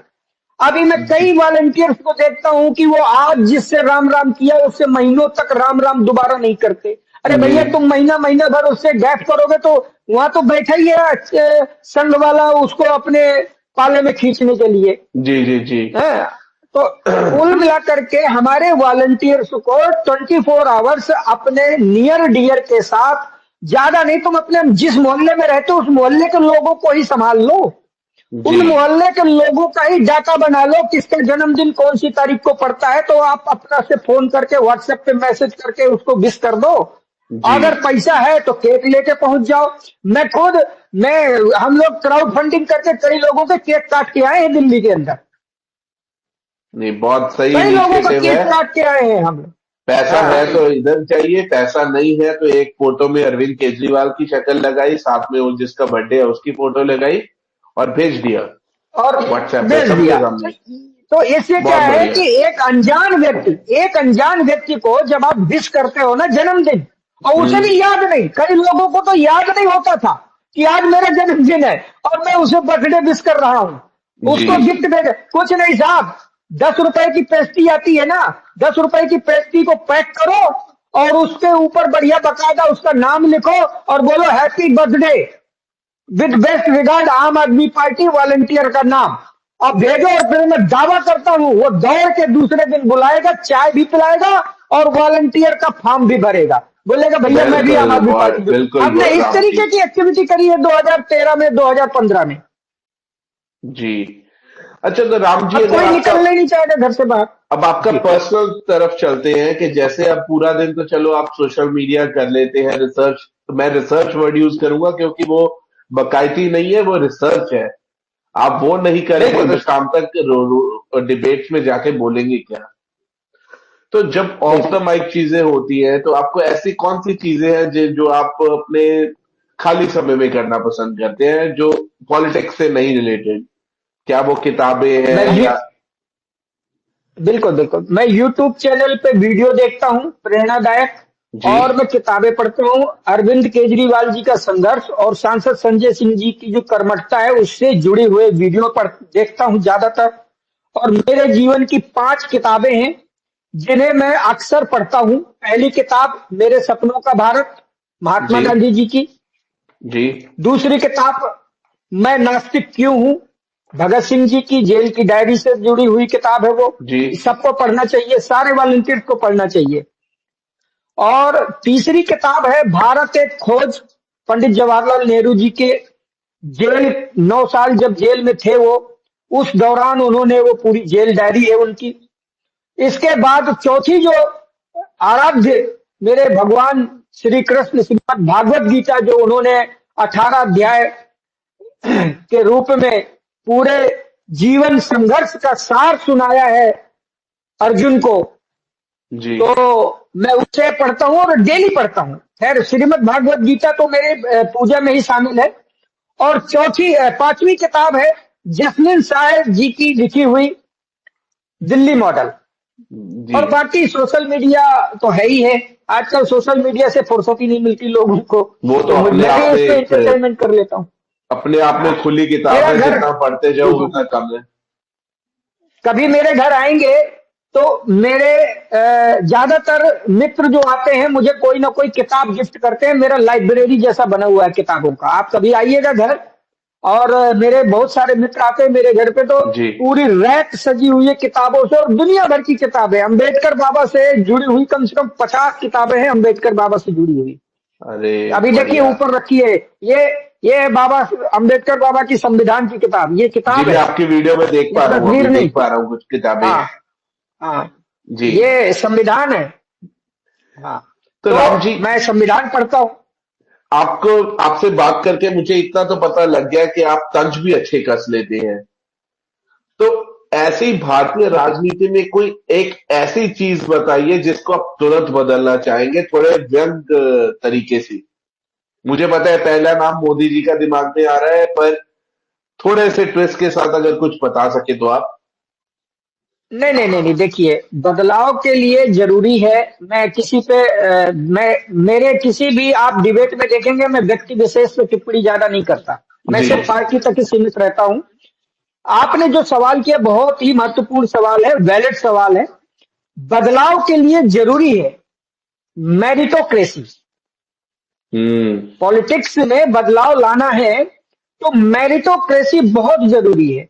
अभी हम अपना लीडर पॉपुलैरिटी के आधार पर चुनते हैं, जबकि पॉपुलैरिटी चेक करने से पहले, किसी भी लीडर की पॉपुलैरिटी चेक करने से पहले उसकी बौद्धिक क्षमता यानी आईक्यू लेवल, उसकी भावनात्मक क्षमता यानी ईक्यू लेवल, और उसकी चेतनात्मक क्षमता यानी स्पिरिचुअल लेवल, यानी ये तीनों लेवल का अगर आप परीक्षण नहीं करते हैं तो लीडर चुन करके कोई फायदा नहीं है। आप ठेले वाले से केला खरीदते हैं तो केला खरीदते समय भी आप छानबीन करते हैं ना, लेकिन आप ये सोचे कि नहीं ये ठेला वाला बहुत पॉपुलर है, भले चाहे वो सड़े गले केले बेचता हो, तो आप खरीद लेते हैं क्या? नहीं खरीदते ना। नहीं। अब मेरी गली में एक कुत्ता है, वो इतना पॉपुलर है कि अगर वो भी चुनाव लड़ ले तो वो भी जीत जाएगा, उसको भी वोट मिल जाएगा। तो इसका मतलब हम कुत्ते को वोट दे दें, कुत्ते को अपना लीडर बना बिल्कुल माना नहीं, ले? बिल्कुल नहीं। तो ये मैं चाहूंगा जिस दिन अगर मुझे भगवान ने ऐसी कृपा दर्शाई और मैं लीडरशिप में आया, तो सबसे पहले भारतीय पॉलिटिक्स में मैं मेरिटोक्रेसी पर, जो मैंने एक किताब भी लिख रहा हूं, अगर वो बहुत बढ़िया। मेरिटोक्रेसी में लागू कर पाया, पात्रता अनुसार पद नियुक्ति अगर मैं लागू कर पाया, चपरासी से लेकर के राष्ट्रपति और पंच सरपंच से लेकर के प्रधानमंत्री के पद तक, तो मैं मेरिटोक्रेसी को जरूर लागू करूंगा इस देश में। जी, बहुत बढ़िया जी।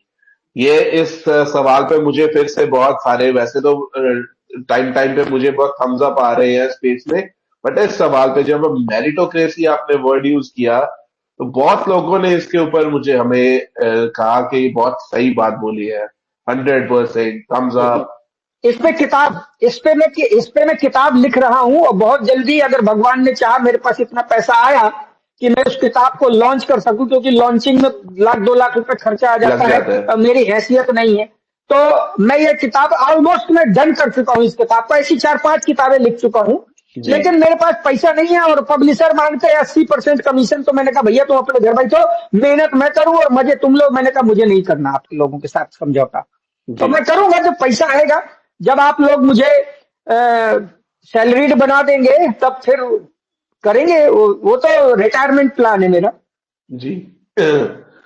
जी। आप एक जमीनी कार्यकर्ता भी रह चुके हैं, स्पोक्स पर्सन बनने से पहले।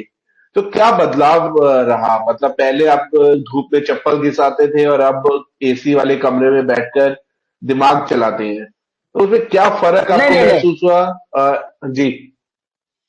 आम आदमी पार्टी का ना तो कोई कार्यकर्ता और ना ही सीनियर, ये भ्रम दिमाग से निकाल दो कि हम एसी में बैठते हैं। हम सारे लोग जो 2013 में संघर्ष कर रहे थे, वही संघर्ष आज भी कर रहे हैं। जी। ये गलतफहमी बिल्कुल दिमाग से निकाल दी जाए। और मैं चैलेंज करता हूं, मेरे घर में तो आज तक एसी लगा ही नहीं है, तो मैं तो एसी में रहता ही नहीं हूं, पहली बात। जी। और मुझे न गर्मी लगती न सर्दी लगती। आप रात को 2 बजे फोन करो, मैं 2 बजे हाजिर हो जाऊंगा। हम तपस्वी लोग हैं।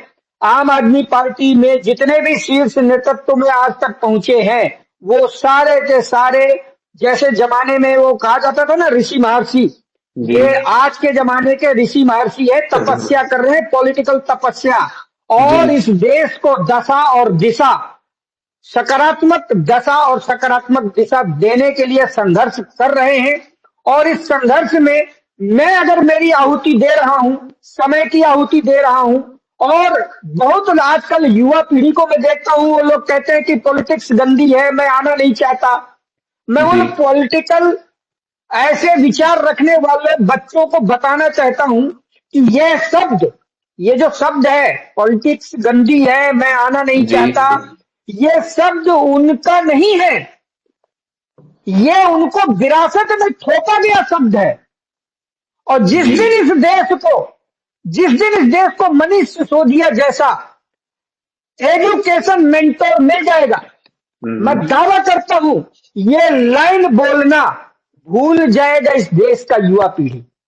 जी। बिल्कुल। बिल्कुल। तो अभी प्रद्युमन, मेरी तरफ से आपको अब ओपन है, जो भी माइक जिसको आप देना चाहें।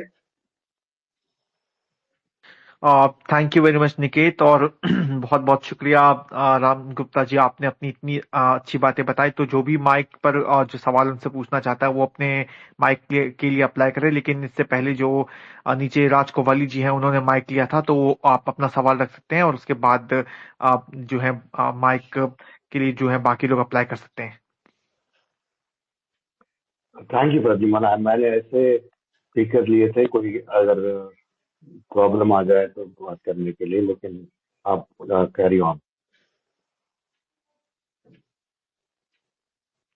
जी, अभिषेक कोई सवाल है अभिषेक जी राज जी आपका? Thank you sir.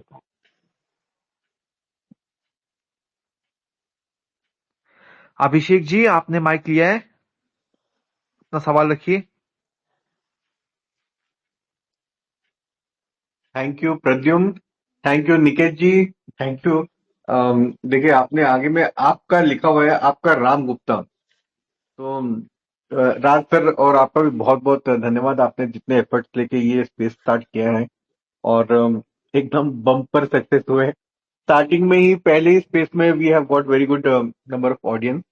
और मैं सबसे पहले जो राम जी के जज्बे है उसको सलाम करता हूँ।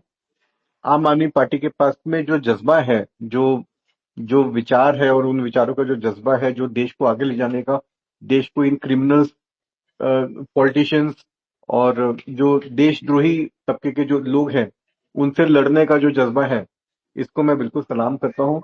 और यही यही जो हमारा हम जिस हमारे जो सोच विचार है, उसी की वजह से हम लोग एक दूसरे के साथ में जुड़े हैं। और सबको बहुत बहुत बधाई। राम जी, मेरा आपसे एक धन्यवाद। सवाल ये है मेरा आपसे एक सवाल ये है कि आप इतने साल से आम आदमी पार्टी के साथ में जुड़े हुए हो, इतना काम करते हो, कभी इलेक्शन लड़ने के बारे में सोचा है क्या आपने? आपने सवाल बहुत गलत बोला है। क्या आपने कभी ऐसा सोचा है कि राम गुप्ता को चुनाव लड़ना चाहिए? हाँ, मैं मुझे तो आपसे सवाल लगा इसीलिए मैंने आपसे पूछा। हमें तो सबको फिर लगता है। सबसे पहले इतने वोटर बना के तैयार कर दीजिए, इतने वोटर तैयार कर दीजिए उस एरिया में, जिस एरिया में मैं आऊं और चुनाव लड़ूं तो जीत जाऊं और विधानसभा या संसद में पहुंच सकूं। क्या आप ये करने के लिए तैयार हैं? जब आप तैयार हो जाओगे तो आपके साथ में पूरी कायनात तैयार हो जाएगी। एक बार नहीं नहीं आपको नहीं नहीं नहीं नहीं नहीं। देखिए, संसद या विधानसभा जाने से पहले आपको मतदाता कमाने होते हैं, और जी मतदाता कमाने से पहले आपको वॉलंटियर तैयार करने होते हैं। जी तो मैं अभी तक आम आदमी पार्टी ने जो मुझे जिम्मेदारियां दी, मेरे शीर्ष नेतृत्व ने जो भी जिम्मेदारियां दी, मैं उन जिम्मेदारियों को ईमानदारी से, बहुत ही मेहनत के साथ काम करते हुए आगे बढ़ रहा हूं और उन्हें बखूबी निभा रहा हूं।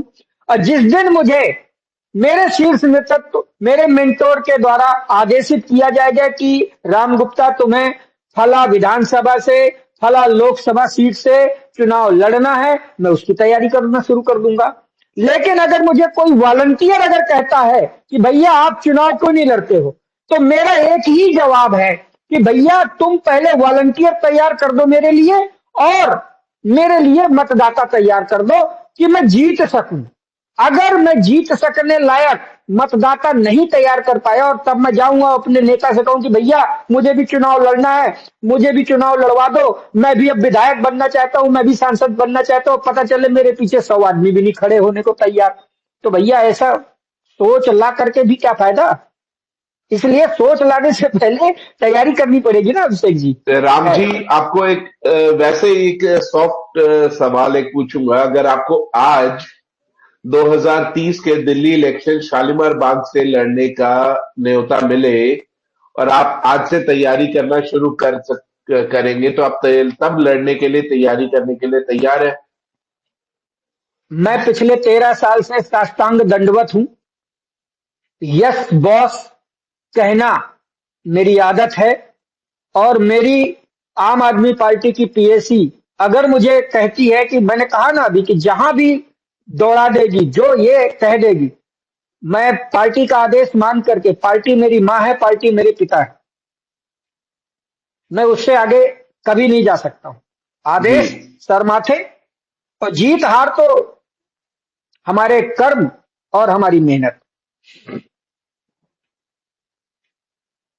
Thank you Ram ji. कहिए हमारे सर और हमारे मोदी जी, कर्म तो बाद में आएंगे जब सर से बाहर आगे निकल आए हम। नहीं नहीं नहीं, वो सब देखिए, ये तात्कालिक बातें हैं, दीर्घकालिक बातें नहीं है। लोकतंत्र जिंदा था, जिंदा है, जिंदा रहेगा। लोकतंत्र इस देश का कभी नहीं मरने दिया जाएगा। 140 करोड़ की आबादी है, जी और 140 करोड़ की आबादी में 65% आबादी देश के लोकतंत्र के साथ है। ये तो अभी टाइम पास चल रहा है लोगों का, और जिस दिन जनता सड़कों पे आ जाएगी उस दिन मोदी फोदी हैं। अरे जब रावण जैसा व्यक्ति जो है अहंकारी, कंस जैसा अहंकारी, ये नहीं बचे इसी देश में, इसी देश से बाहर तो नहीं थे ना वो रावण और कंस, जी इसी जी, देश में थे। मैं उनसे बड़ा तो धुरंधर नहीं मानता ना मोदी जी को।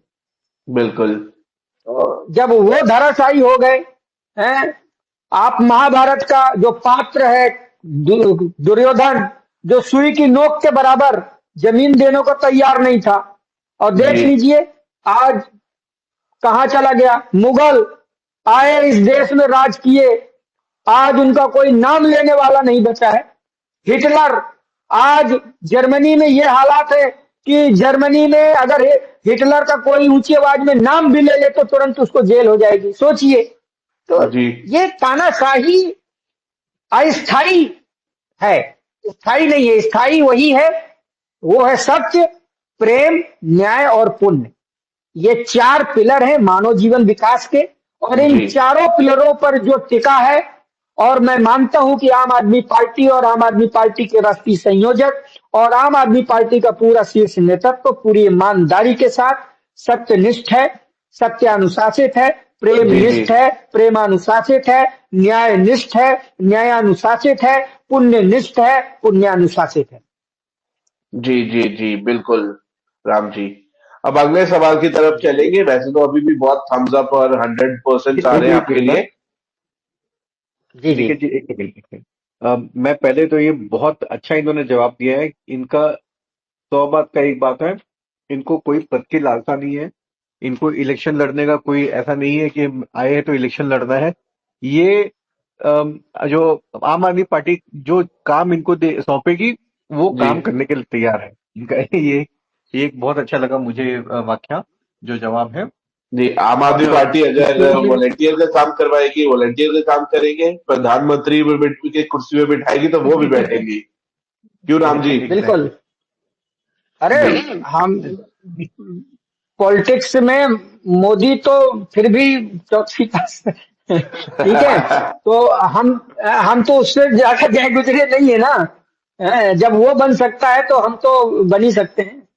जी एक मिनट, अच्छा, बिल्कुल। निकेत जी, हमारे स्पेस में कविता जी भी है। Kavita, if it is possible for you, आपके लिए पॉसिबल है तो आप प्लीज माइक में आइए। इससे पहले कि कविता जी अपनी रिक्वेस्ट भेजें, हम चलते हैं। समता जी, अपना सवाल रखिए, आपने माइक मांगा था।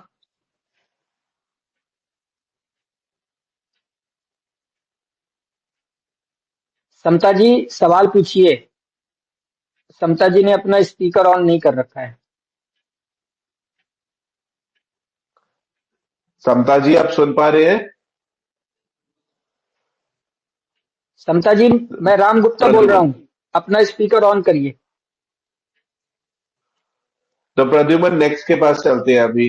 नेक्स्ट कौन है? तब तक तब तक हम नरेश जी के पास चलते हैं। नरेश जी, आपने स्पीकर मांगा था। राम भक्त भाई को जोड़िए। राम भक्त जी के पास मैं चलूंगा। नरेश जी, आपने स्पीकर मांगा था, if I am correct. Naresh, speaker off है इनके। गुर भैया, if I am correct. Naresh ji, can you listen me? Speaker off है इनके, स्पीकर ऑन नहीं है। स्पीकर ऑन कीजिए सर। आपने वो मांगा था, स्पीकर माइक मांगा था, अगर आप सुन सकते हैं तो। और if Kavita ji has taken the mic.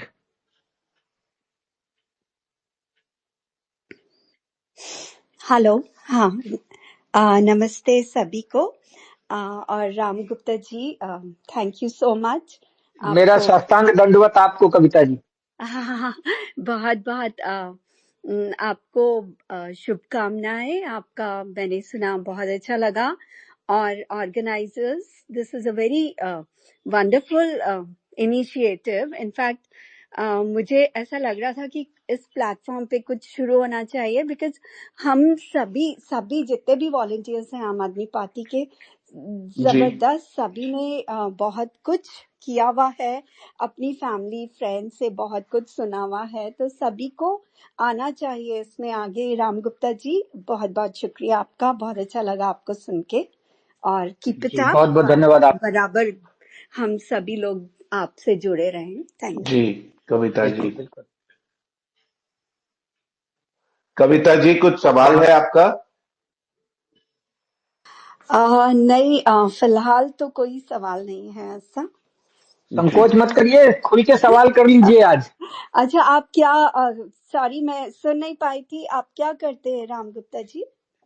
मैं हाँ। आम आदमी पार्टी में जो है एक साधारण से भी साधारण सिपाही हूं, और अभी हाँ। मुझे जिम्मेदारी दी गई है कि न्यूज चैनलों में बैठना है आधा घंटे 1 घंटे, और वहां पर जो है आम आदमी पार्टी के पक्ष में जो भी मुद्दा टू मुद्दा उनको डिफेंड करना होता है। अरे वाह, ये ये तो काम बहुत करता हूँ बड़प्पन है आपका कि जी। इतना अपने को बिल्कुल लो प्रोफाइल आपने बनाया है। और आपका लिविंग मतलब क्या आप करते हैं, कोई काम वगैरह जॉब करते हैं आप या? यही मेरा जॉब है, 24/7 ओ ओ, आवर्स। अरे हाँ, वाह, बहुत बढ़िया। 24 घंटे में इसी काम में रहता हूँ। हाँ जी। और महीने भर का मेरा पूरा खर्चा ही मात्र 273 रुपया है टोटल। ओहो। गुजारा हो जाता है। ठीक कोई है। फालतू शौक है नहीं, आना जाना ज्यादा कहीं करता नहीं, और अगर कहीं आना जाना होता है तो ये हमारी जो मित्र मंडली है, पार्टी के कार्यकर्ता लोग हैं, वो अपनी गाड़ी लगा देते हैं और ले जाते हैं और छोड़ भी जाते हैं। बहुत हाँ, बढ़िया। तो दान पानी दान दान दक्षिणा से चल जाता है परिवार भी, और बाल बच्चे का भी काम हो जाता है सही। बहुत बढ़िया। क्योंकि अगर अगर मैं किसी काम में लग जाऊंगा तो फिर मैं पार्टी को समय नहीं दे पाऊंगा। ये बिल्कुल बात एकदम फैक्ट है। 2013 में ही तय कर लिया था, जिस दिन मैंने जॉब छोड़ी थी पत्रकारिता की, जी उसी दिन तय कर लिया था कि अब मैं काम नहीं करूंगा। अगर काम करूंगा, क्योंकि दो नाव में फिर पैर रखने वाली बात हो जाएगी कि ना इधर का रहूंगा, वही कहावत हो जाएगी, धोबी का कुत्ता ना घर का रहा ना घाट का। तो भैया जो काम करो मन लगा के करो, असफलता मिलेगी। और देख लीजिए, 13 साल तक साइलेंटली, बिना किसी पद के, बिना किसी कोई एक्सपेक्टेशन के, बिना किसी लालसा के मैं काम करता रहा। उस दिन आम आदमी पार्टी के हमारे राष्ट्रीय संयोजक जी को फर्जी केस में गिरफ्तार किया गया, और गिरफ्तार करने के बाद दूसरे दिन हम सब लोगों को बुलाया गया पार्टी कार्यालय में। पार्टी कार्यालय में जा रहा था, आईटीओ में मुझे पुलिस वालों ने जबरदस्ती पुलिस बस में भर के बवाना कहीं कहीं कहीं भेजने वाले थे, तो मैं उनसे भिड़ गया। और उसी समय एक न्यूज चैनल की एक हमारी मित्र पत्रकार थी, गरिमा जी, उन्होंने जो है मेरा इंटरव्यू लिया, और गलती से क्या, वो तो ट्रिक होती है कि अगर मीडिया के सामने पुलिस वालों का नाम ले लो तो वो अपनी मनमानी करना छोड़ देते हैं। तो मैंने जैसे ही उसका नाम लिया पुलिस वाले का, वो कहता ठीक है, जाओ जाओ जाओ जाओ। तो वो वीडियो तो आप बच वायरल हुआ, गए। और वायरल हुआ तो पूरी देश दुनिया में नाम और जी चेहरा दोनों मेरा परिचय में आ गया। और परिचय में आया तो भैया पार्टी क्यों नहीं आगे बढ़ाएगी मुझे, तो पार्टी ने आगे बढ़ा दिया। मेरी भी इच्छा थी कि मैं बोलता हूं तो बोलने वाला ही काम दे दो। मैंने यही कहा था, मैंने कहा अगर बोलता हूं तो बोलने वाला ही काम दे दो, ताकि मेरी भी थोड़ा और निखार आ जाएगा। बहुत जी तो इंटरेस्टिंग। उन्होंने लेकिन अभी मैं ये पूछना चाहूंगी, जैसे आपने बताया आपका परिवार भी है, तो ये जी, बताइए परिवार के एक्सपेक्टेशंस रहते होंगे, तो उसको आप कैसे या क्या एक्सपेक्टेशन है घर में? राशन खेतिहर लोग हैं कई मित्र, तो कोई गेहूं दे जाता है, कोई चावल दे जाता है। खेत है तो खेतों से कोई सब्जी उखाड़ के ले आता है, दे जाता है। तेल, सरसों का जी तेल आ जाता है, और मसाले वगैरह है। तो इतना मतलब किसी की कुछ हेल्प कर दी कि अब जैसे कहीं पर उसका 1 लाख रुपए घूस मांग रहा है, और मैंने उसकी कॉलर पकड़ ली जाकर के कि भाई तू कैसे 1 लाख रुपया घूस मांग रहा है, ठीक है। और मैंने उसका काम फ्री में करवा दिया, तो वो ही खुशी होकर के मेरा जो है 10-5 रुपए का दान दक्षिणा दे के चला गया। तो लो जी, और क्या, बस ये ऐसे ही चलता है। और राजनीति में यही होता है। सोशल सोशल वर्क नहीं छोड़ा है मैंने, ना पहले ना आज। मेरे जी दरवाजे पे आज कोई भी आ जाए और किसी भी प्रकार की मदद, ऐसा नहीं है कि मैं उत्तर प्रदेश में रहता हूं और उत्तर प्रदेश प्रशासन से लड़ने के लिए दिन भर तैयार रहता हूं। जी और मैं खुला चैलेंज करता हूं कि जिसमें दम हो आकर के मुझे जेल में भेजे, मैं जेल जाने को तैयार हूं। जी लेकिन अन्याय न बर्दाश्त करूंगा, ना अन्याय होने दूंगा। जी कविता जी, इसके बारे में हम बहुत डिटेल में अभी बात कर चुके हैं ऑलरेडी इस स्पेस में अभी। तो अभी नेक्स्ट हाँ चलते हैं। बिल्कुल बिल्कुल। मंजीत जी और नंदकिशोर नेक्स्ट जी, मैं आपकी पता नहीं रिक्वेस्ट एक्सेप्ट नहीं कर पा रहा हूं। तो आप, बट तो एक बार आप दोबारा से रिक्वेस्ट वापस लेके दोबारा करेंगे, मंजीत जी और नंदकिशोर जी। तब तक हम नरेश मीना जी के पास चलते हैं, उसके बाद विनीत जी के पास चलेंगे। तो सबसे पहले नरेश मीना जी, आप क्वेश्चन पूछिए।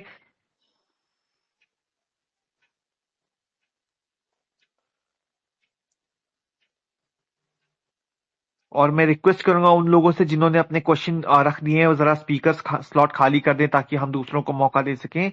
और जो लोग अवेलेबल नहीं है हमें अनफॉर्चुनेटली उन्हें हटाना पड़ेगा अगर वो लोग नहीं बोल पाते हैं। नरेश मीना जी आप अवेलेबल हैं? नहीं तो विनीत जी हम आपको आप चांस दे सकते हैं बोलने का, फिर आप अपना सवाल रखिए। साथियों सभी को नमस्कार। नमस्कार विनीत भाई। और कैसे हैं सब लोग? सब बढ़िया विनीत हम जी, ठीक है। अपना सवाल रखिए। जी गुप्ता जी से मेरा एक सवाल है। पहली बात तो ये गौतम बुद्ध नगर से किस जगह से हैं सर, पहले बताएंगे सर आप? मैं गौतम बुद्ध नगर में परी चौक का नाम सुना होगा, ग्रेटर नोएडा में आता है। जी जी उसी मेरे में पास जी उसी जगह पर एक सोसाइटी है, उस सोसाइटी में मैं निवासरत हूँ अपने परिवार के साथ। तो सर मैं भी तो परी चौक के पास ही हूँ। कासना विलेज है एक। कासना मेरे यहाँ से मात्र 1 से 2 किलोमीटर। आप समझ लीजिए कि मैं एच्छर है ना, एच्छर, हाँ जी हाँ जी हाँ जी हाँ जी, बस डेली जाते हैं सर। बस एच्छर के पास ही रहता हूँ। ठीक है सर। तो मेरा आपसे सर एक सवाल है। जो आपने बेबाक ये आपने बात कही है, हर किसी के खिलाफ जो आप बोलते हैं कि अन्याय नहीं होने देंगे, भ्रष्टाचार कहीं नहीं होने देंगे, हम आपके साथ हैं सर। और आप, मेरा एक ही सवाल है सर आपसे कि आने वाले समय में हम और आप साथ मिलकर एक नई ऊंचाइयों पर जाने के लिए तैयार हैं, बैठे हैं। और आने वाले जो भी इलेक्शन है, आने वाले जितने भी चुनाव हैं, जैसे यूपी हुआ, गुजरात हुआ, पंजाब हुआ, तो इसके लिए कहाँ तक की तैयारी कर रखी है सर, बताएंगे? आप आपकी बूथ नंबर क्या है आपका? सर मैं रहने वाला यूपी अमरोहा, डिस्ट्रिक्ट अमरोहा, 42 विधानसभा, हसनपुर। आपका मतदान कहाँ होता है? वोट कहाँ डालते हैं आप? अमरोहा। विधानसभा 42, डिस्ट्रिक्ट अमरोहा, हसनपुर। तो आपने अब तक जो है आम आदमी पार्टी से कितने लोगों को जोड़ा है? आप आम आदमी पार्टी में वॉलंटियर हैं? जी जी जी, मैं लगभग 150-200 आदमियों से जुड़ चुका हूँ। और आप मेरा एक ग्रुप भी है, अच्छा मिशन 2027, जो यूपी से बना रखा है मैंने। उसमें अच्छा। बहुत सारे लोग हैं। आपके जी जी अमरोहा जी। के जिलाध्यक्ष का नाम क्या है? नफीस। आम आदमी पार्टी के। हाँ जी हाँ जी हाँ जी।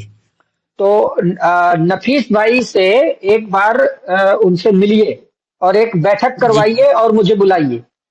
मैं उस बैठक में आना चाहता हूँ। उन 100-150 जिन 100-150 लोगों को आपने जोड़ा है आम आदमी पार्टी जी के जी जी साथ, मैं जी उनसे जी। 1 to 1 मिलना चाहता हूँ।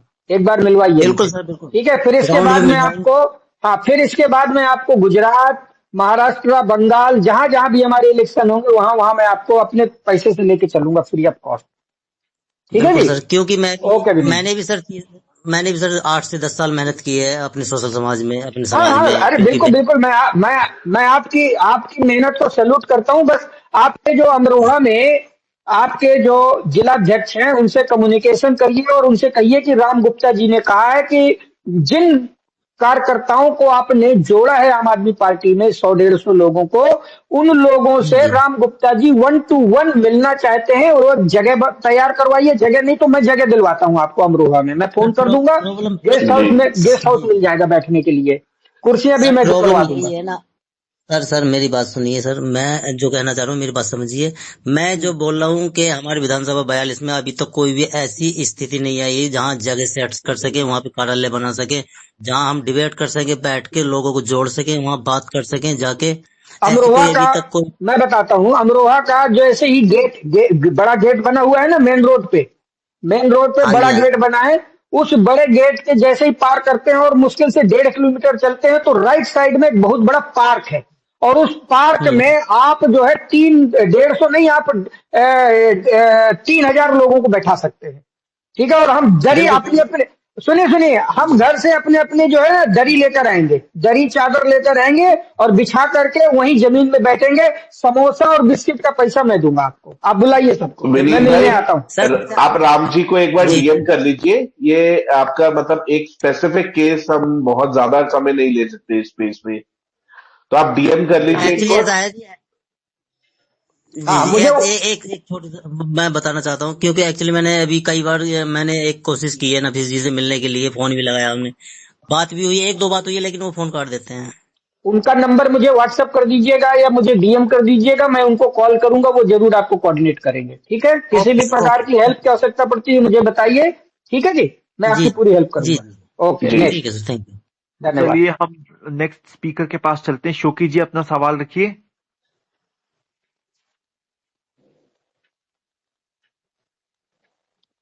राम बाबू जी को नमस्कार। नमस्कार नमस्कार। मैं करीब 10 दिन बाद आज स्पेशल इसी स्पेस में आया हूँ। वैसे मेरी आंख का ऑपरेशन हो रखा है, मुझे मना किया हुआ है आपने कोई नहीं करना, लेकिन क्योंकि मुझे पता था आपके सिपाही प्रोग्राम फ्राइडे का है और मैं डेफिनेट आऊंगा। जी मुझे जी जी। आपकी आवाज सुन के बताऊं किसकी जी याद आ रही है? किसकी? लाल बहादुर शास्त्री जी की। अरे अरे कहाँ, हम उनकी चरणों की धूल के बराबर भी नहीं है। आपने तो इतनी बड़ी उपाधि है तो बहुत बड़ी जिम्मेदारी हो जाएगी फिर महाराज मेरे ऊपर। बिल्कुल इतना बड़ा बोझ बिल्कुल मत बिल्कुल, नहीं, वो डालिए। दे दी, हैं, हमने दे केजरीवाल दी। जी ने वैसे ही इतना बड़ा बोझ दे रखा है और आप तो लाल बहादुर शास्त्री कहाँ है हमारे, हैं, वो तो हमारे भगवान है, बस यही मेरा आराध्य। प्रश्न है जी जी सर, यही मेरा जी प्रश्न, बस। जी जी थैंक यू, जी। थैंक यू वेरी प्रश्न, मच। बिल्कुल बिल्कुल। हम, ये आपका अगाध प्रेम है उनके प्रति, और ये आपकी निष्ठा है मेरे प्रति जो आप मुझे उनके साथ कंपेयर कर रहे हैं, लेकिन मैं अपने आप को उनकी धूल के बराबर, उनकी चरणों की नाखून जो होता है अंगूठा, अंगूठे की नाखून के नोक के बराबर भी नहीं हूं। हाँ, मैं उनकी पदचिन्हों पे चलने के लिए सदैव तैयार जी रहूंगा। जी जी, धन्यवाद। धन्यवाद, बहुत बहुत धन्यवाद। चलिए शोकी जी नेक्स्ट स्पीकर एक के पास। सेकेंड ना प्रद्युम्न। शोकी जी आपने लाल बहादुर शास्त्री जी का नाम लेके जो है ना इस स्पेस को पूरा लाल कर दिया है। आई मीन मतलब लाल लाल रंग से जो है भर दिया है। ये थैंक यू। आप सोचिए कि ये आगाज हो गया है इस स्पेस का, एक इनकलाब का आगाज हो गया इस स्पेस से आज। थैंक यू जी वेरी जी, मच। बिल्कुल, थैंक यू। इनकलाब जिंदाबाद। इनकलाब इनकलाब जिंदाबाद, जिंदाबाद। थैंक यू, जय हिंद। अच्छा हाँ थैंक यू प्रद्युम्न, वेरी मैं मच। एक और बात बोलना चाहता हूँ। मैं सारे जो लिसनर्स और स्पीकर्स हैं इन सबसे रिक्वेस्ट करता हूँ कि ये जो हमारे होस्ट है आपके आपकी न्यूज का, आपकी इसे न्यूज। आप फॉलो कर लीजिए। सारे लोग प्लीज इस हैंडल को फॉलो कर लीजिए। Thank you. हाँ नेक्स्ट निखिल। चलिए नेक्स्ट स्पीकर के पास चलते हैं। डॉक्टर शीतल अपना सवाल रखिए। हेलो एवरीवन, नमस्ते राम गुप्ता जी। और फर्स्ट शीतल ऑफ बहन जी ऑल को मेरा साष्टांग दंडवत। Thank you, thank you. तो आज का आपके सिपाही शुरू हुआ धमाकेदार राम गुप्ता जी के साथ, सो सबको ये आपकी बधाई मेहनत है। पहले। सभी की मेहनत है।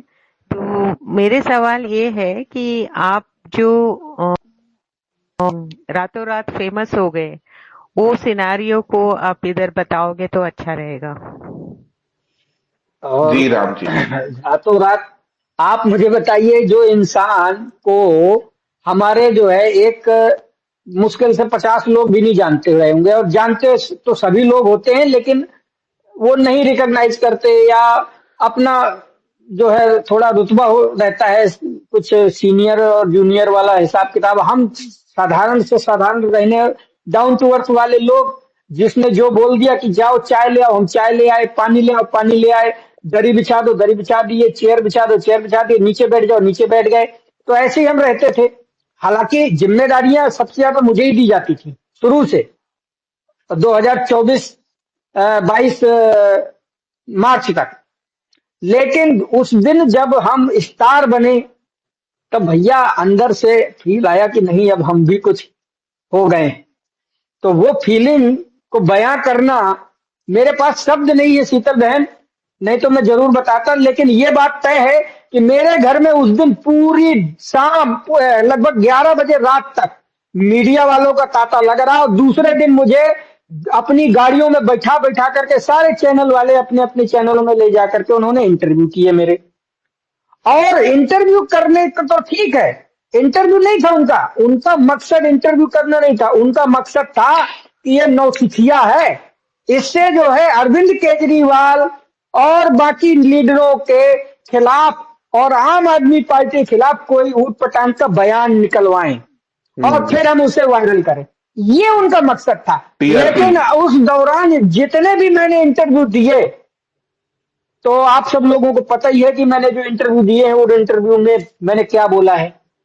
कईयों में तो मैंने उनके मुंह पे फजीयत भी करी है उन लोगों की। तो खैर, स्टारडम सबको खुश करता है, पसंद आता है, तो मुझे भी पसंद आया। और उस दिन अगर मुझे आप सब लोग वायरल नहीं करते तो आज शायद मुझे आप इस आपके सिपाही का प्रथम गेस्ट ना भी बनाते, ये भी हो सकता है। तो राम ये वो उसी किस्सा की था कृपा क्या? है। अगर आप 2-3 एक आधे मिनट में बता दें कि वो किस्सा हुआ क्या जो पूरे वायरल हो गए, आपने क्या बोला? जी, हम लोग जो है परी चौक से कई लोग यहाँ से गए थे, केजरीवाल जी को गिरफ्तार किया गया। गिरफ्तार करने के बाद दूसरे दिन हमारी बैठक थी आम आदमी पार्टी कार्यालय में, जो जी, दीनदयाल उपाध्याय मार्ग में, जो पुराना हमारा कार्यालय पुराना था। था। तो हाँ, तो हम लोगों को आईटीओ का जो चौक है ना, आईटीओ के चौक में हमें पुलिस वालों ने बैरिकेडिंग लगा रखी थी और तरफ दे रहे थे।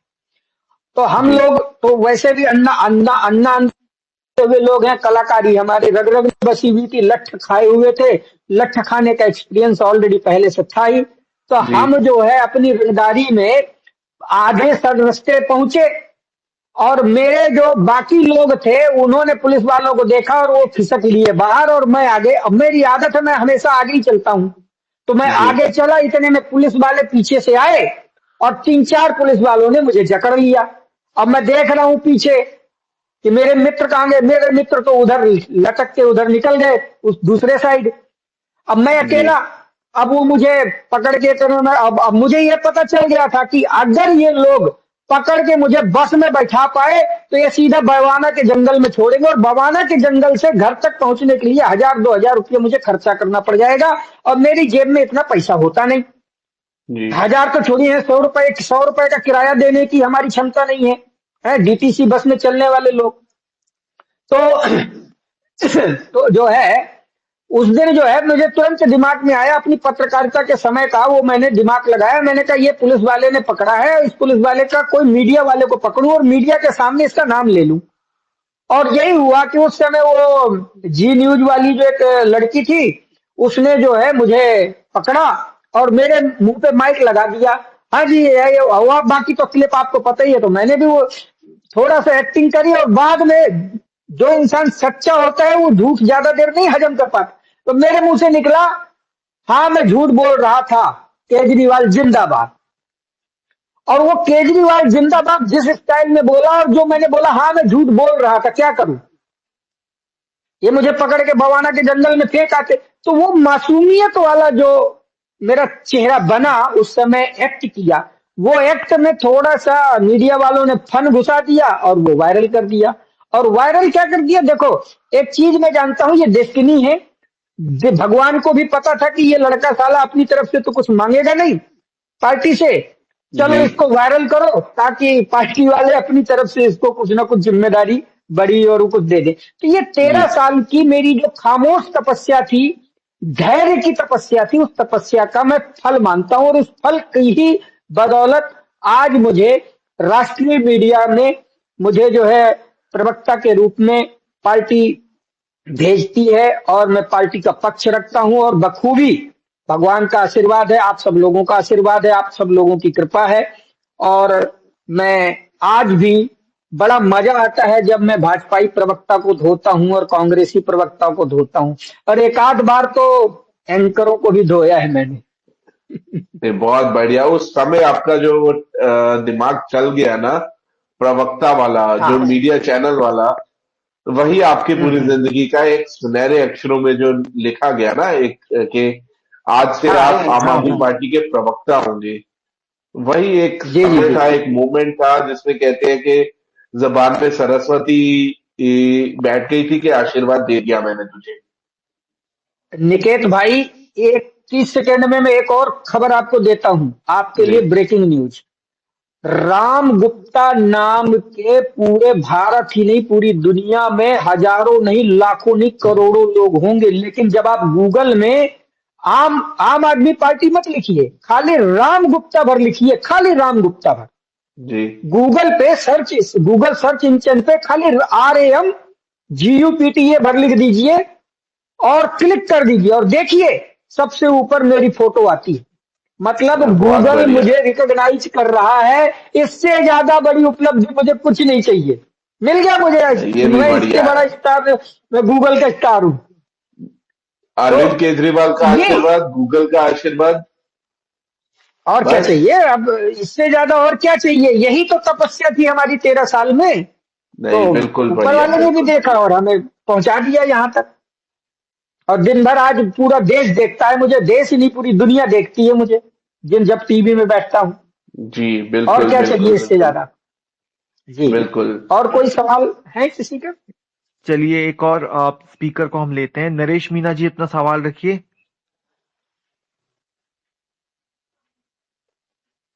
नरेश मीना जी सवाल रखिए। Think he is not available. तो हम चलते हैं नंद किशोर जी के पास। नंद किशोर जी अपना सवाल रखिए। नमस्कार सबको। मैं तो आपका सिपाही को उसी तरह मानता हूँ जिस तरह से अब बाई इलेक्शन में 12 बाई इलेक्शन जो दिल्ली में हुआ था, ये जी इसका वार्ड का, कि जिसमें सिर्फ वॉलंटियर्स को लड़ाया गया था। जी सचमुच ये आप लोग का बधाई, और इससे बहुत हौसला बढ़ेगा पूरा देश में वॉलंटियर्स का। मैं भी अपना बंगाल में सबको इस आपकी सिपाही के बारे में सबको बताऊंगा, सबके वो लोग फॉलो करें। दूसरा बात, मैं सवाल पर आता हूँ। राम गुप्ता जी ने लास्ट में एक बार बात कही थी कि राजनीतिक विरासत सबको मिला था कि राजनीति खराब होती है। ये सही कहा, बहुत बढ़िया बात ने कहा था। मेरा सवाल ये है कि दो चीज बहुत प्रॉब्लम होता है हम लोग को। आम आदमी पार्टी का बताना बात तो कोई बड़ा बात नहीं है, लेकिन ये दो चीज हम लोग को घेर लेती है। एक क्या है कि वो लोग बोलते हैं कि राजनीति में कोई आदमी जाके अच्छा हो ही नहीं सकता है। दूसरा बात, राजनीति गंदी होती है। तो इससे कैसे हम लोग बचे? तो नहीं तो ये बताइएगा प्लीज। जी, नंद किशोर जी, राजनीति अच्छी और बुरी नहीं, सच्ची और झूठी होती।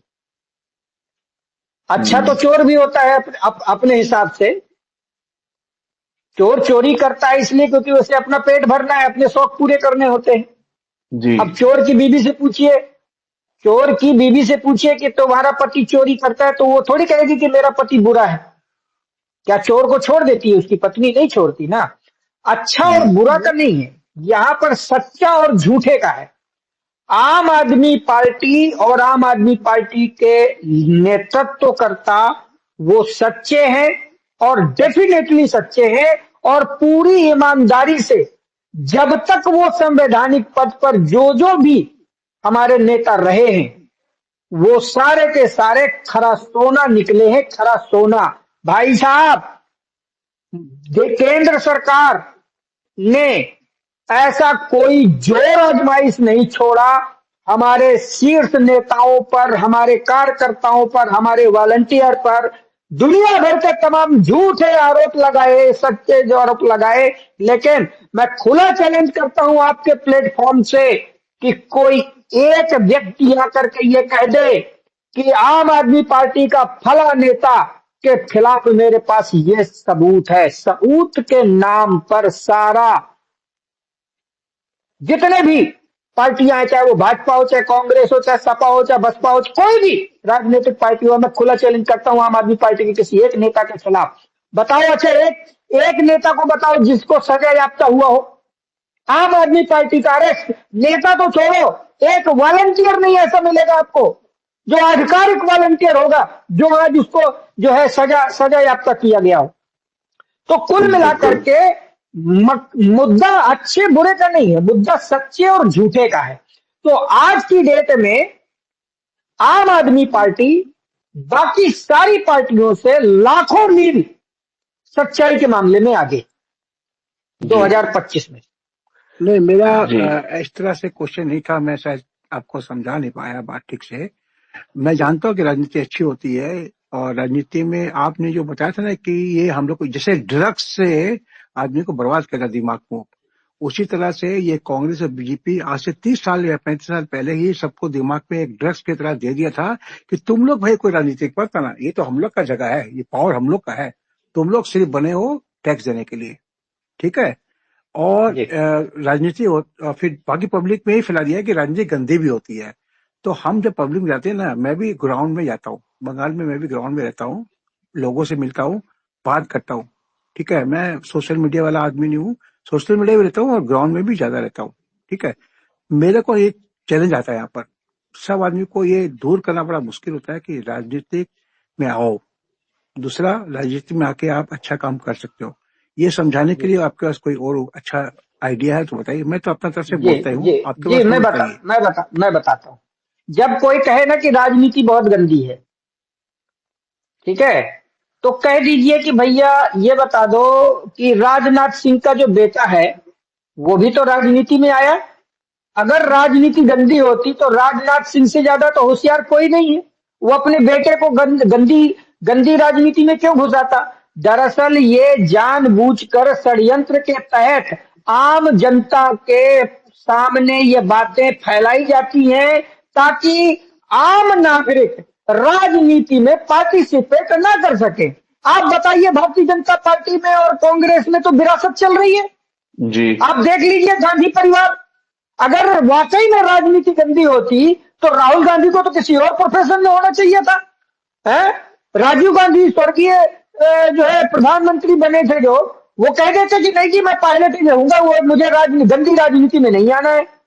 तो राजनीति गंदी तब तक है जब तक कि हमारे देश को मनीष सिसोदिया जैसा एजुकेशनल मेंटोर नहीं मिल जाएगा। और जिस दिन एजुकेशन सिस्टम में सुधार आ गया और पॉलिटिक्स को बिल्कुल आम नागरिकों के बीच लाके रख दिया जाएगा, उसी दिन से ये जो 20 साल के और 25 साल के लौंडे जो कहते हैं कि पॉलिटिक्स गंदी है, मैं नहीं आना चाहता, वो ये नहीं कहेंगे। वो कहेंगे कि मैं पॉलिटिक्स में ही अपना कैरियर बनाऊंगा। बहुत बढ़िया, बहुत बढ़िया। इस पे बहुत लोगों के, राम जी, मुझे बहुत लोगों के थम्स अप आ रहे हैं, बहुत लोग कह रहे हैं कि राम जी ने बहुत सही उदाहरण दिया है। जब जी पॉलिटिशियंस हाँ, अपने बच्चों को गंदगी में तो नहीं धकेलेंगी, वो अगर उनके बच्चे अगर पॉलिटिशियन बन सकते हैं तो हमारे बच्चे अगला मिनी सिसोदिया, अगली आतिशी या अगला सत्येंद्र जैन या भगवंत मान क्यों नहीं बन सकते? मैं चलिए हम एक थोड़ा और सा क्लेरिफिकेशन चाहता हूँ, बहुत इंपॉर्टेंट चीज है। मैं क्या बोलता हूँ मैं बता देना चाहता हूँ। मैं ये बोलता हूँ ना कि देखो राजनीति आप बोलते अच्छे नहीं है, इसलिए हम लोग को टैक्स दिया हुआ चीज हम लोग का लीक हो जाता है।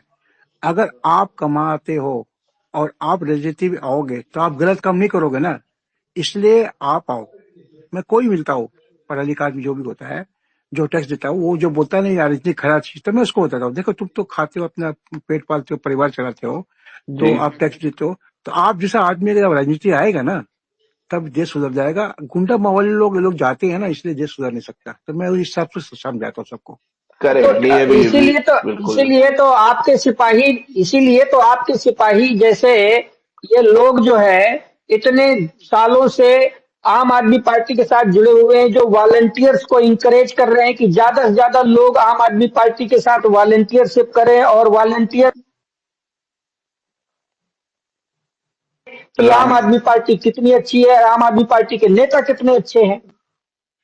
जी और जुड़िए आप बिल्कुल। सब लोग, घर से निकलना पड़ेगा, मेहनत करनी पड़ेगी, जी लाते जी भी जी खाएंगे, हमने जूते भी खाए, हमने झाड़ू भी लगाया है, हमें जो है दुनिया भर की बेइज्जती बर्दाश्त करिए, तब जाकर के इन 13 सालों में हम यहाँ पहुंचे। हम ऐसा नहीं कि आज के आज में मुझे जो है आम आदमी पार्टी ने जो है यहाँ पर बैठा दिया है। जी जी जी जी। निकेत जी कुछ कह रहे थे। नहीं, मैं यही कह चलिए रहा था, एक और आपकी आवाज बीच में चली गई थी, बट अब बिल्कुल सही आ रही है। प्रद्युमन जी नेक्स्ट। या एक और स्पीकर को हम लेते हैं। अमिताभ जी, आपने बहुत देर से हाथ खड़ा किया, तो आप अपना सवाल रखिए and then will move to Ram Bhakt. सबसे पहले आपको बहुत बहुत बधाई, और आपकी सिपाही जो कार्यक्रम आपने चालू किया है उसके लिए बहुत शुक्रिया। देश भर धन्यवाद से अमिताभ हमारे भाई।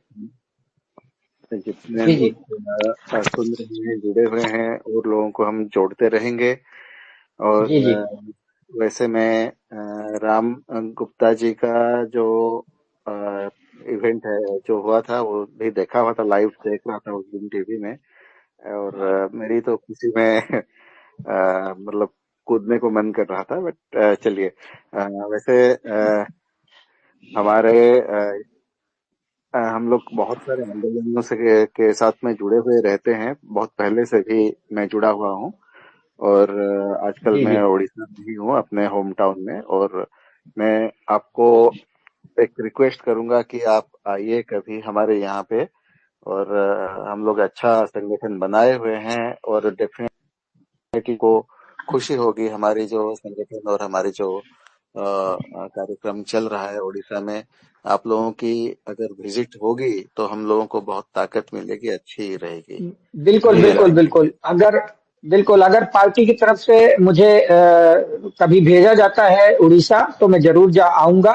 और अगर आप लोग मुझे पर्सनली बुलाते हैं तो भी मैं आऊंगा। लेकिन मेरी दो ही शर्तें हैं कि मेरे आने जाने का खर्चा मेरे पास होता नहीं, क्योंकि मेरे कुछ पैसा रुपया कमाता नहीं, तो आने जाने का खर्चा व्यवस्था करवा दीजिए। मैं जब बुलाएंगे जहां बुलाएंगे जितनी देर बातें करवाएंगे मैं उतनी देर पार्टी के लिए काम करूंगा। आप कहोगे कि मुझे खाना नहीं चाहिए, मुझे कोई अच्छा होटल नहीं चाहिए, मुझे कुछ ऐशो आराम नहीं चाहिए, खाली आप तक पहुंचने का मुझे वो व्यवस्था कराओ। बाकी आप मुझे खेत में सुला दो, मैं खेत में सो जाऊंगा। सूखा रोटी और वो रख दोगे तो वो भी मैं हजम कर जाऊंगा, कभी शिकायत नहीं करूंगा। लेकिन पार्टी के बिल्कुल काम के लिए बुलाना, पर्सनली गप्पे मारने के लिए नहीं बिल्कुल आऊंगा। बिल्कुल राम जी, इनका खुद का, बिल्कुल अमिताभ भाई बहुत का तो मात्रा मैं, में मिल रहा हूँ। इनका तो कुछ पर्सनली कहना मैं थे भी जी। जानता हूँ। बहुत तगड़ा इनका किस्सा पिछले दिवाली के दिनों में इनके साथ बहुत बड़ा हादसा हुआ है। तो उनको भी एक सिपाही के रूप में हम देखेंगे अभी जरूर जल्दी में। अ, जरूर। ओडिशा टीम को बहुत मदद की जरूरत है, बहुत बहुत हाथ पकड़ के चलवाने की जरूरत है। तो इसमें राम गुप्ता जी का एक तो हाथ हमें मिल जाएगा। काफी लोग और भी कह रहे हैं कि हम मदद करेंगे अभी स्पेस पे। तो अमिताभ भाई आपके मदद के लिए जरूर आएंगे, जैसे ही कुछ इलेक्शन आसपास आए उड़ीसा के, हम जरूर सब लोग आएंगे आपके साथ। बिल्कुल बिल्कुल मैं ऑल ओवर इंडिया में जहां भी जो भी मुझे मौका दिया जाएगा पार्टी की तरफ से मैं जरूर जाऊंगा। और पर्सनल लेवल पे, क्योंकि पर्सनल लेवल पे मेरी इतनी हैसियत नहीं रहती है, कोई मुझे ले जाए कहीं भी मैं तो 24 घंटे तैयार हूँ। महीना भर रुकवा लो, मैं राम महीना गुप्ता भर पड़ा रहूंगा। जी, राम गुप्ता जी, वैसे हमारी जो टीम है, हम्म। हम लोग आपको बहुत ज्यादा ये तो नहीं कर सकते, लेकिन बिल्कुल आपको खाने पीने, जाने आने रहने का और सारा अरेंजमेंट हम लोग करेंगे। चल बिल्कुल। बिल्कुल तो बेफिक्र अमिताभ भाई आप डीएम बिल्कुल कर रहिए। दीजिए राम जी को, ये पर्सनल आप कनेक्शन उसके बाद दे सकते हैं डिस्कशन। आखिरी और हमारे मेरे पास एक्स हैंडल से आप सब लोग जुड़ जाइए, एक्स हैंडल से मेरे साथ जुड़ जाइए, तो जी। सारे लोगों को मैं पर्सनली, आप लोगों को मैं ही एक्टिव करता रहूंगा दिन भर। चिंता न तो रखिए चिंता न अभी करिए। क्विकली हम लास्ट कुछ मिनट रह गए हैं, तो राम जी का लेट्स मूव ज्यादा टू समय राम नहीं भक्त। लेंगे। प्रद्युमन जी नेक्स्ट किसके पास चले? Next speaker, let's move to Ram Bhakt. Ram भक्त आपने माइक मांगा था, आप अपना सवाल रखिए। हम्म, सही राम भक्त जी। सही खेल गए प्रद्युमन भाई। हाँ, हेलो एवरीवन। अरे कैसे हैं राम गुप्ता जी? मैं एकदम बिल्कुल आप ही की तरह हूँ। अरे मेरा तो हाथ सूखा ब्राह्मण भूखा वाला हाल है। बट राम गुप्ता जी आपका तो हम कौन से गीले हैं बता दो। आप बताया तो इसीलिए तो मैंने कहा कि जैसे आप वैसे हम, आप सूखे हम भी सूखे। हम कब गीले हो गए महाराज? नहीं नहीं, काफी देर से मैं मुझे सुन रहा मौका दीजिएगा। जरूर जरूर। जी राम भक्त जी कुछ कह रहे हैं आप? हाँ नहीं, मैं बोल रहा था काफी टाइम से सुन रहा था और काफी अच्छा लगा जिस प्रकार से आप बता रहे थे, जो भी स्ट्रगल की बात कर रहे थे, किस जी प्रकार जी से आप पार्टी के साथ रहे हैं। वो जी आपका जी वीडियो भी काफी वायरल हुआ था। बिल्कुल। वो देखा था हमने। तो जी जी ये काफी, और जिस प्रकार से आप एज अ प्रवक्ता डेटा रखते हैं या जो उनके तहजीब में ही उनको सिखाते हैं, तो काफी अ, ये देख के अच्छा लगता है कि आप लोग जैसे मतलब आज के शहीद भगत सिंह और उस टाइप के लोग हैं। क्योंकि आप लोग जैसा, और जो आम आदमी पार्टी का जो हर एक इंसान है, उसको देख के ये लगता है कि हमारे जो फ्रीडम फाइटर रहे होंगे वो किस तरीके के रहे होंगे। समझ रहे हो आप? तो जी जी तो सुन के बड़ा अच्छा लगा। बट क्वेश्चन तो वैसे मेरे को आपको कुछ होगा तो मैं आपसे वैसे भी पूछ लूंगा, बट हाँ, आप तो व्हाट्सएप पे जुड़े हुए हैं मेरे साथ। हाँ, तो बस मेरे को ये है कि ऐसे ही करते रहिए, आवाज उठाते रहिए। दिल्ली का देखिए, बिल्कुल। जिस प्रकार से आम आदमी पार्टी ने काम किया था पिछले 10-11 साल में, उसका एक बिल्कुल आपको अभी, क्योंकि काम इतना अच्छा कर दिया था, इसलिए अभी देखिए दिल्ली का इन्होंने 8-9 महीने में पूरा एकदम सत्यानाश कर दिया है। पूरा। और आप जैसे लोग, सौरभ भारद्वाज जी जैसे लोग, इनको मतलब ये तो खैर बता ही रहे हैं, लेकिन हैरानी की ये बात है कि जनता आके खुद बोल रही है। ऐसा नहीं है आम आदमी पार्टी बोल रहा है कि तुम प्रोटेस्ट करो ना, जनता बोल रही है कि भाई हमारा घुटन हो रहा है। आप समझ रहे हो? बिल्कुल बिल्कुल। तो ये जो दिल्ली की जनता को एक प्रकार से ये बिल्कुल एक क्लियर कट वो दिखा कि भाई एक अच्छा गवर्नेंस क्या होता था और एक इस टाइप का गवर्नेंस क्या है। मेरे को तो उम्मीद नहीं था कि जिस प्रकार से सारा सिस्टम हाईजैक है, मेरे को एमसीडी में होप नहीं था, लेकिन कहते हैं ना कि चोरी करने की भी एक सीमा होती है। तो ठीक है, बिल्कुल बिल्कुल। अशोक विहार का सीट हमने देखा, बाकी सारी चीजें देखी, बट मेरा यही है कि आप लोग जैसे लोगों से देख के मेरे को लगता है बहुत सारे लोगों को भी काफी मोटिवेशन मिलता है, इंस्पिरेशन मिलता है कि भाई आप जैसे लोग हैं जो टीवी में ग्राउंड पे हर जगह तैनात हैं। तो मेरे को लगता है कि सब कुछ पंजाब में जो काम है वो हो ही रहा है, लोग देख ही रहा है।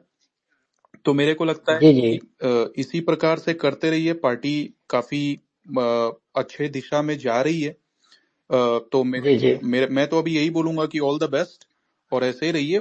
ऊपर वाले ने चाहा तो कभी आपको देखेंगे एज ए दिल्ली का कोई शिक्षा में, जिस प्रकार से मनीष जी करके गए हैं उस तरह से आपको देखेंगे। सो थैंक यू जी। रामभक्त जी, मैं आपके माध्यम से मैं बता दूं आपके सभी श्रोतागणों को कि दिल्ली में पिछले 10 महीने में मौजूदा जो फुलेरा पंचायत की मुखिया हैं, इन्होंने 10 कुकर्म किए हैं, वो भी सार्वजनिक कुकर्म बता रहा हूं। पहला कुकर्म इन्होंने बिजली कटौती करके किया, दूसरा कुकर्म एआई डाटा में हेराफेरी करी, तीसरा कुकर्म मोहल्ला क्लिनिक बंद कर दिया, और आज अभी 95 मोहल्ला क्लिनिक बंद करने का डाटा सार्वजनिक हुआ है। हमारे सौरभ भाई ने भी सार्वजनिक किया है, वो वायरल हो रखा है। चौथा, इन्होंने आए थे ये कह करके कि जहां झुग्गी वहां मकान, और 17,000 झुग्गियां और दुकान तोड़ करके दिल्ली वासियों को सड़क पे ला दिया। मैं तो हैरान हूं कि दिल्ली वालों से इतना मतलब छाती ठोक करके बोला जाता है कि जहां झुग्गी वहां मकान देंगे, और जैसे ही सरकार में आते हैं गिरगिट की तरह रंग बदल लिए और उन लोगों को सड़कों पे उतार दिया। बोले हम यमुना सफाई करेंगे, उसका ढोंग हमने पोल खोल दिया। फिर इन्होंने बोला हम फ्री सिलेंडर देंगे होली और दिवाली में, और बाकी 500 रुपए का देंगे, जो कि आज तक नहीं दिया। 2,500 रुपए का झुंझुना तो आपको पता ही है हमारी माताओं बहनों को दिया। दिल्ली में गंदगी इस कदर हो रखी है कि आप कहीं भी निकल जाओ, अरे आओ तो और छोड़िए, आपको मैं बताता हूँ, मेहरौली का एरिया आप लोगों ने देखा होगा, वहां कुतुब मीनार है। आप कुतुब मीनार के सामने वाली जो मेन रोड है, वो मेन रोड इस कदर खुदी पड़ी है, इस कदर खुदी पड़ी है। अब सोचिए वहां अंतरराष्ट्रीय लोग जाते हैं, और उन अंतरराष्ट्रीय लोगों के दिमाग में कैसी इमेज बनती होगी कि बताओ दिल्ली के बारे में हमने क्या क्या सुना था, और यहाँ आए तो देखा तो खड्डा खुड्डे दिख रहे। इतनी बेशर्म हो गई है ये फुलेरा पंचायत की सरकार। अस्पतालों में दवाइयां नहीं है, स्कूलों के नाम बदल के बाबा साहब अम्बेडकर का नाम हटा दिया, और पीएम श्री से कमजोर है क्या हमारे बाबा साहब अम्बेडकर? अरे जो संविधान के निर्माता है उनका नाम हटा करके तुम पीएम श्री लिख रहे हो स्कूलों में। तो ये बेशर्मी नहीं तो और क्या है, ये इनका निकम्मापन है ये रामभक्त भाई। तो इन मुद्दों को आप लोग जो है हर दिन पिन करो, जहां भाजपाई मिले ये 8-10 पॉइंट जरूर इन लोगों पर सवाल करो कि चल तू बता, तू बहुत अंधभक्ति कर रहा है। जी प्रद्युमन भाई, अगले स्पीकर के पास चलते हैं हम। और आप जो अगला स्पीकर हमारे सामने वो समता जी हैं, जिन्होंने बहुत देर से इनफैक्ट ट्राई करा क्वेश्चन पूछने का। समता जी अपना सवाल रखिए।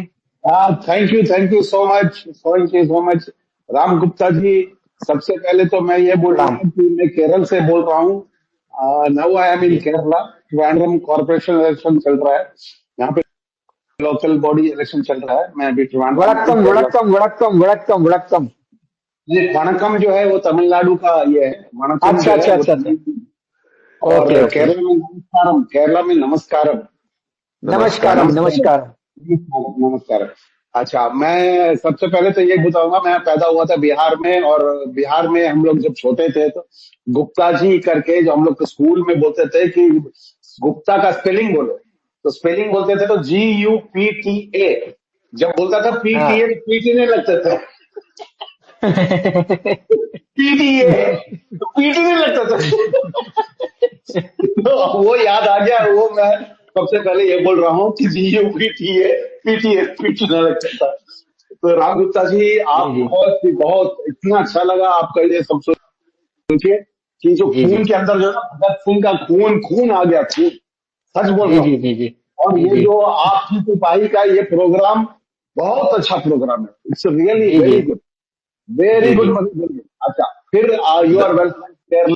केरला को बोलते हैं गॉड्स ओन कंट्री। जी पहले कोई अंग्रेज था तो उसने कहा था गॉड्स ओन कंट्री करके, इसलिए you are welcome to God's own country. मेरा जो है आप डीएम कर सकते हैं। और केरला में, क्योंकि मैं बिहार में पैदा हुआ था, इसलिए आपसे जो हिंदी में बात कर सकता हूँ, और मलयालम का जो यहाँ का जो है वो ट्रांसलेट कर सकता हूँ, वगैरह वगैरह। अभी मैं यहाँ काम कर रहा हूँ, मेरा एक दोस्त कॉर्पोरेशन इलेक्शन में लड़ रहा है, ट्रिवांड्रम जी कॉर्पोरेशन। बेल्जियम मतलब इधर में अडानी का एक पोर्ट है, जी जी उसने संघर्ष किया था उधर ही, यहाँ पे एक बेल्जियम पोर्ट में वो। तो मैं दिल्ली में था, अभी 2 महीने से मैं दिल्ली में था, तो उसने मेरे को फोन किया कि आना है करके, तो मैं आया हूँ। और उसने मेरे को एक जी जी अरेंज करके रखा है, और हम लोग जो है पोस्टर वगैरह ये वगैरह वगैरह जो काम कर रहे हैं 24 घंटा। और मैं जी जी आपकी सिपाही में भी लगा हुआ हूँ। इतना अच्छा लगा, राम गुप्ता जी जिंदाबाद, जी जी जी। जिंदाबाद, मुझे भी बहुत अच्छा लगा। केजरीवाल जिंदाबाद, जिंदाबाद। जिंदाबाद, केजरीवाल जिंदाबाद। जिंदाबाद। जी जी है ना। आई एम एक्चुअली क्या हो रहा है ना, केरला में क्या हो रहा है पता है, क्योंकि केरला वाले को हिंदी नहीं आता है, तो जब वो केजरीवाल को सुनते हैं तो 50 डिग्री कम हो जाता है।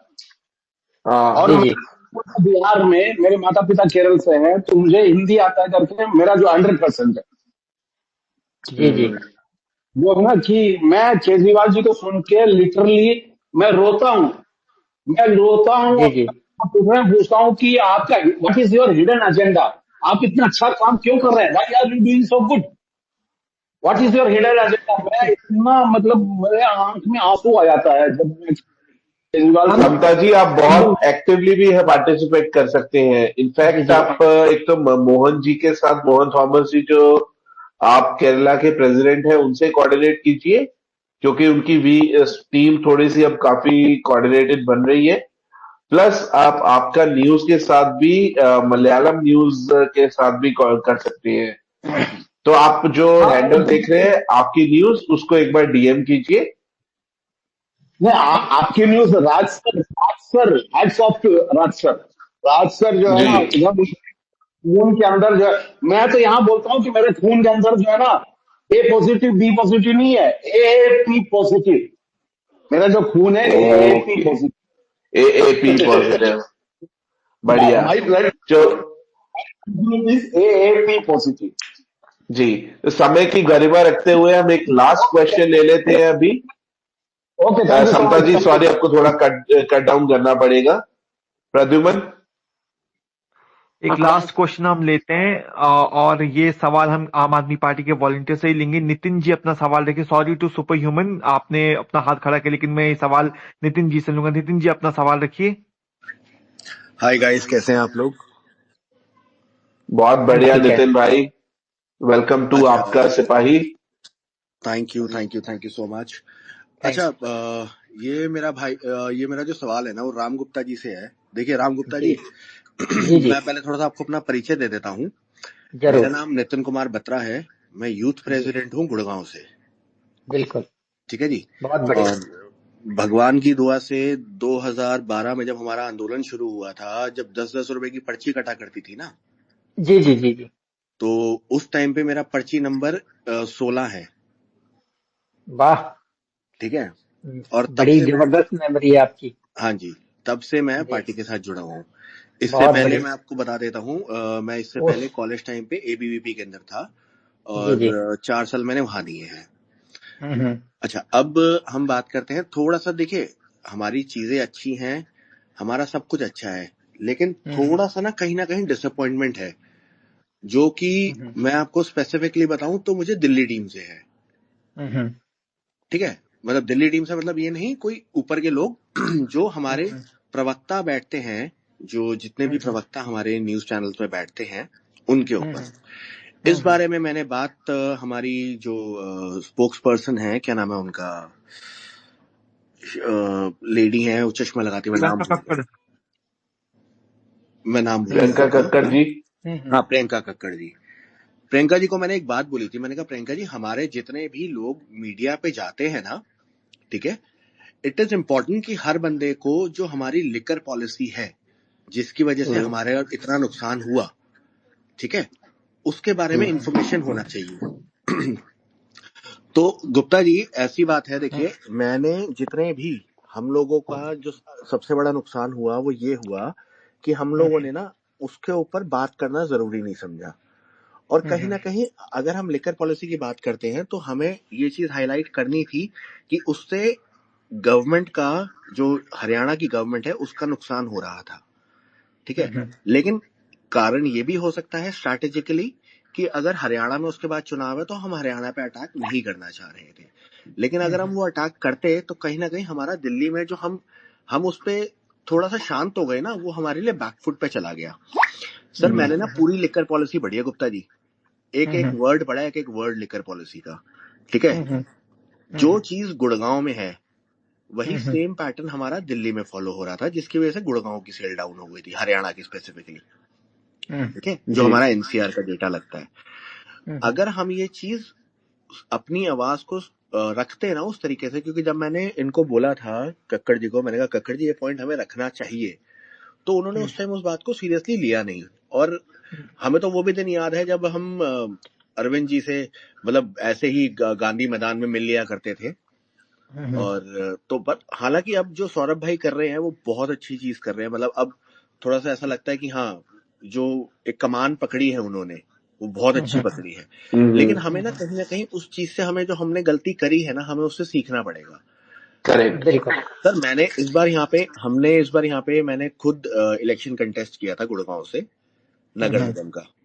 जी। ठीक है, तो कई बार कुछ चीजें ऐसी होती हैं। अब हमें तो याद है कि सर घर में सारे भाजपा ही हैं, मेरा ससुराल वाले भी, मेरा साला है वो लखनऊ से पार्षद है, दूसरा साला है वो जो एमपी है लखनऊ की, उनके साथ रहता है। मतलब नितिन, थोड़ा क्विकली करोगे क्योंकि हमें 2 घंटे से ऊपर हो गया इस चीज को। अच्छा, सो माय ओनली पॉइंट है कि हम लोग अगर उस चीज पे वर्क कर जाए ना, तो अभी भी हमारा कमबैक बहुत अच्छा हो सकता है और बहुत स्ट्रांग हो सकता है। दैट्स व्हाट माय पॉइंट है। बाकी ठीक है, एवरीथिंग इज गोइंग गुड, ऊपर वाला हमारे साथ है, पर कहीं ना कहीं हमें जो हमने गलती करी उससे सीखने की जरूरत है।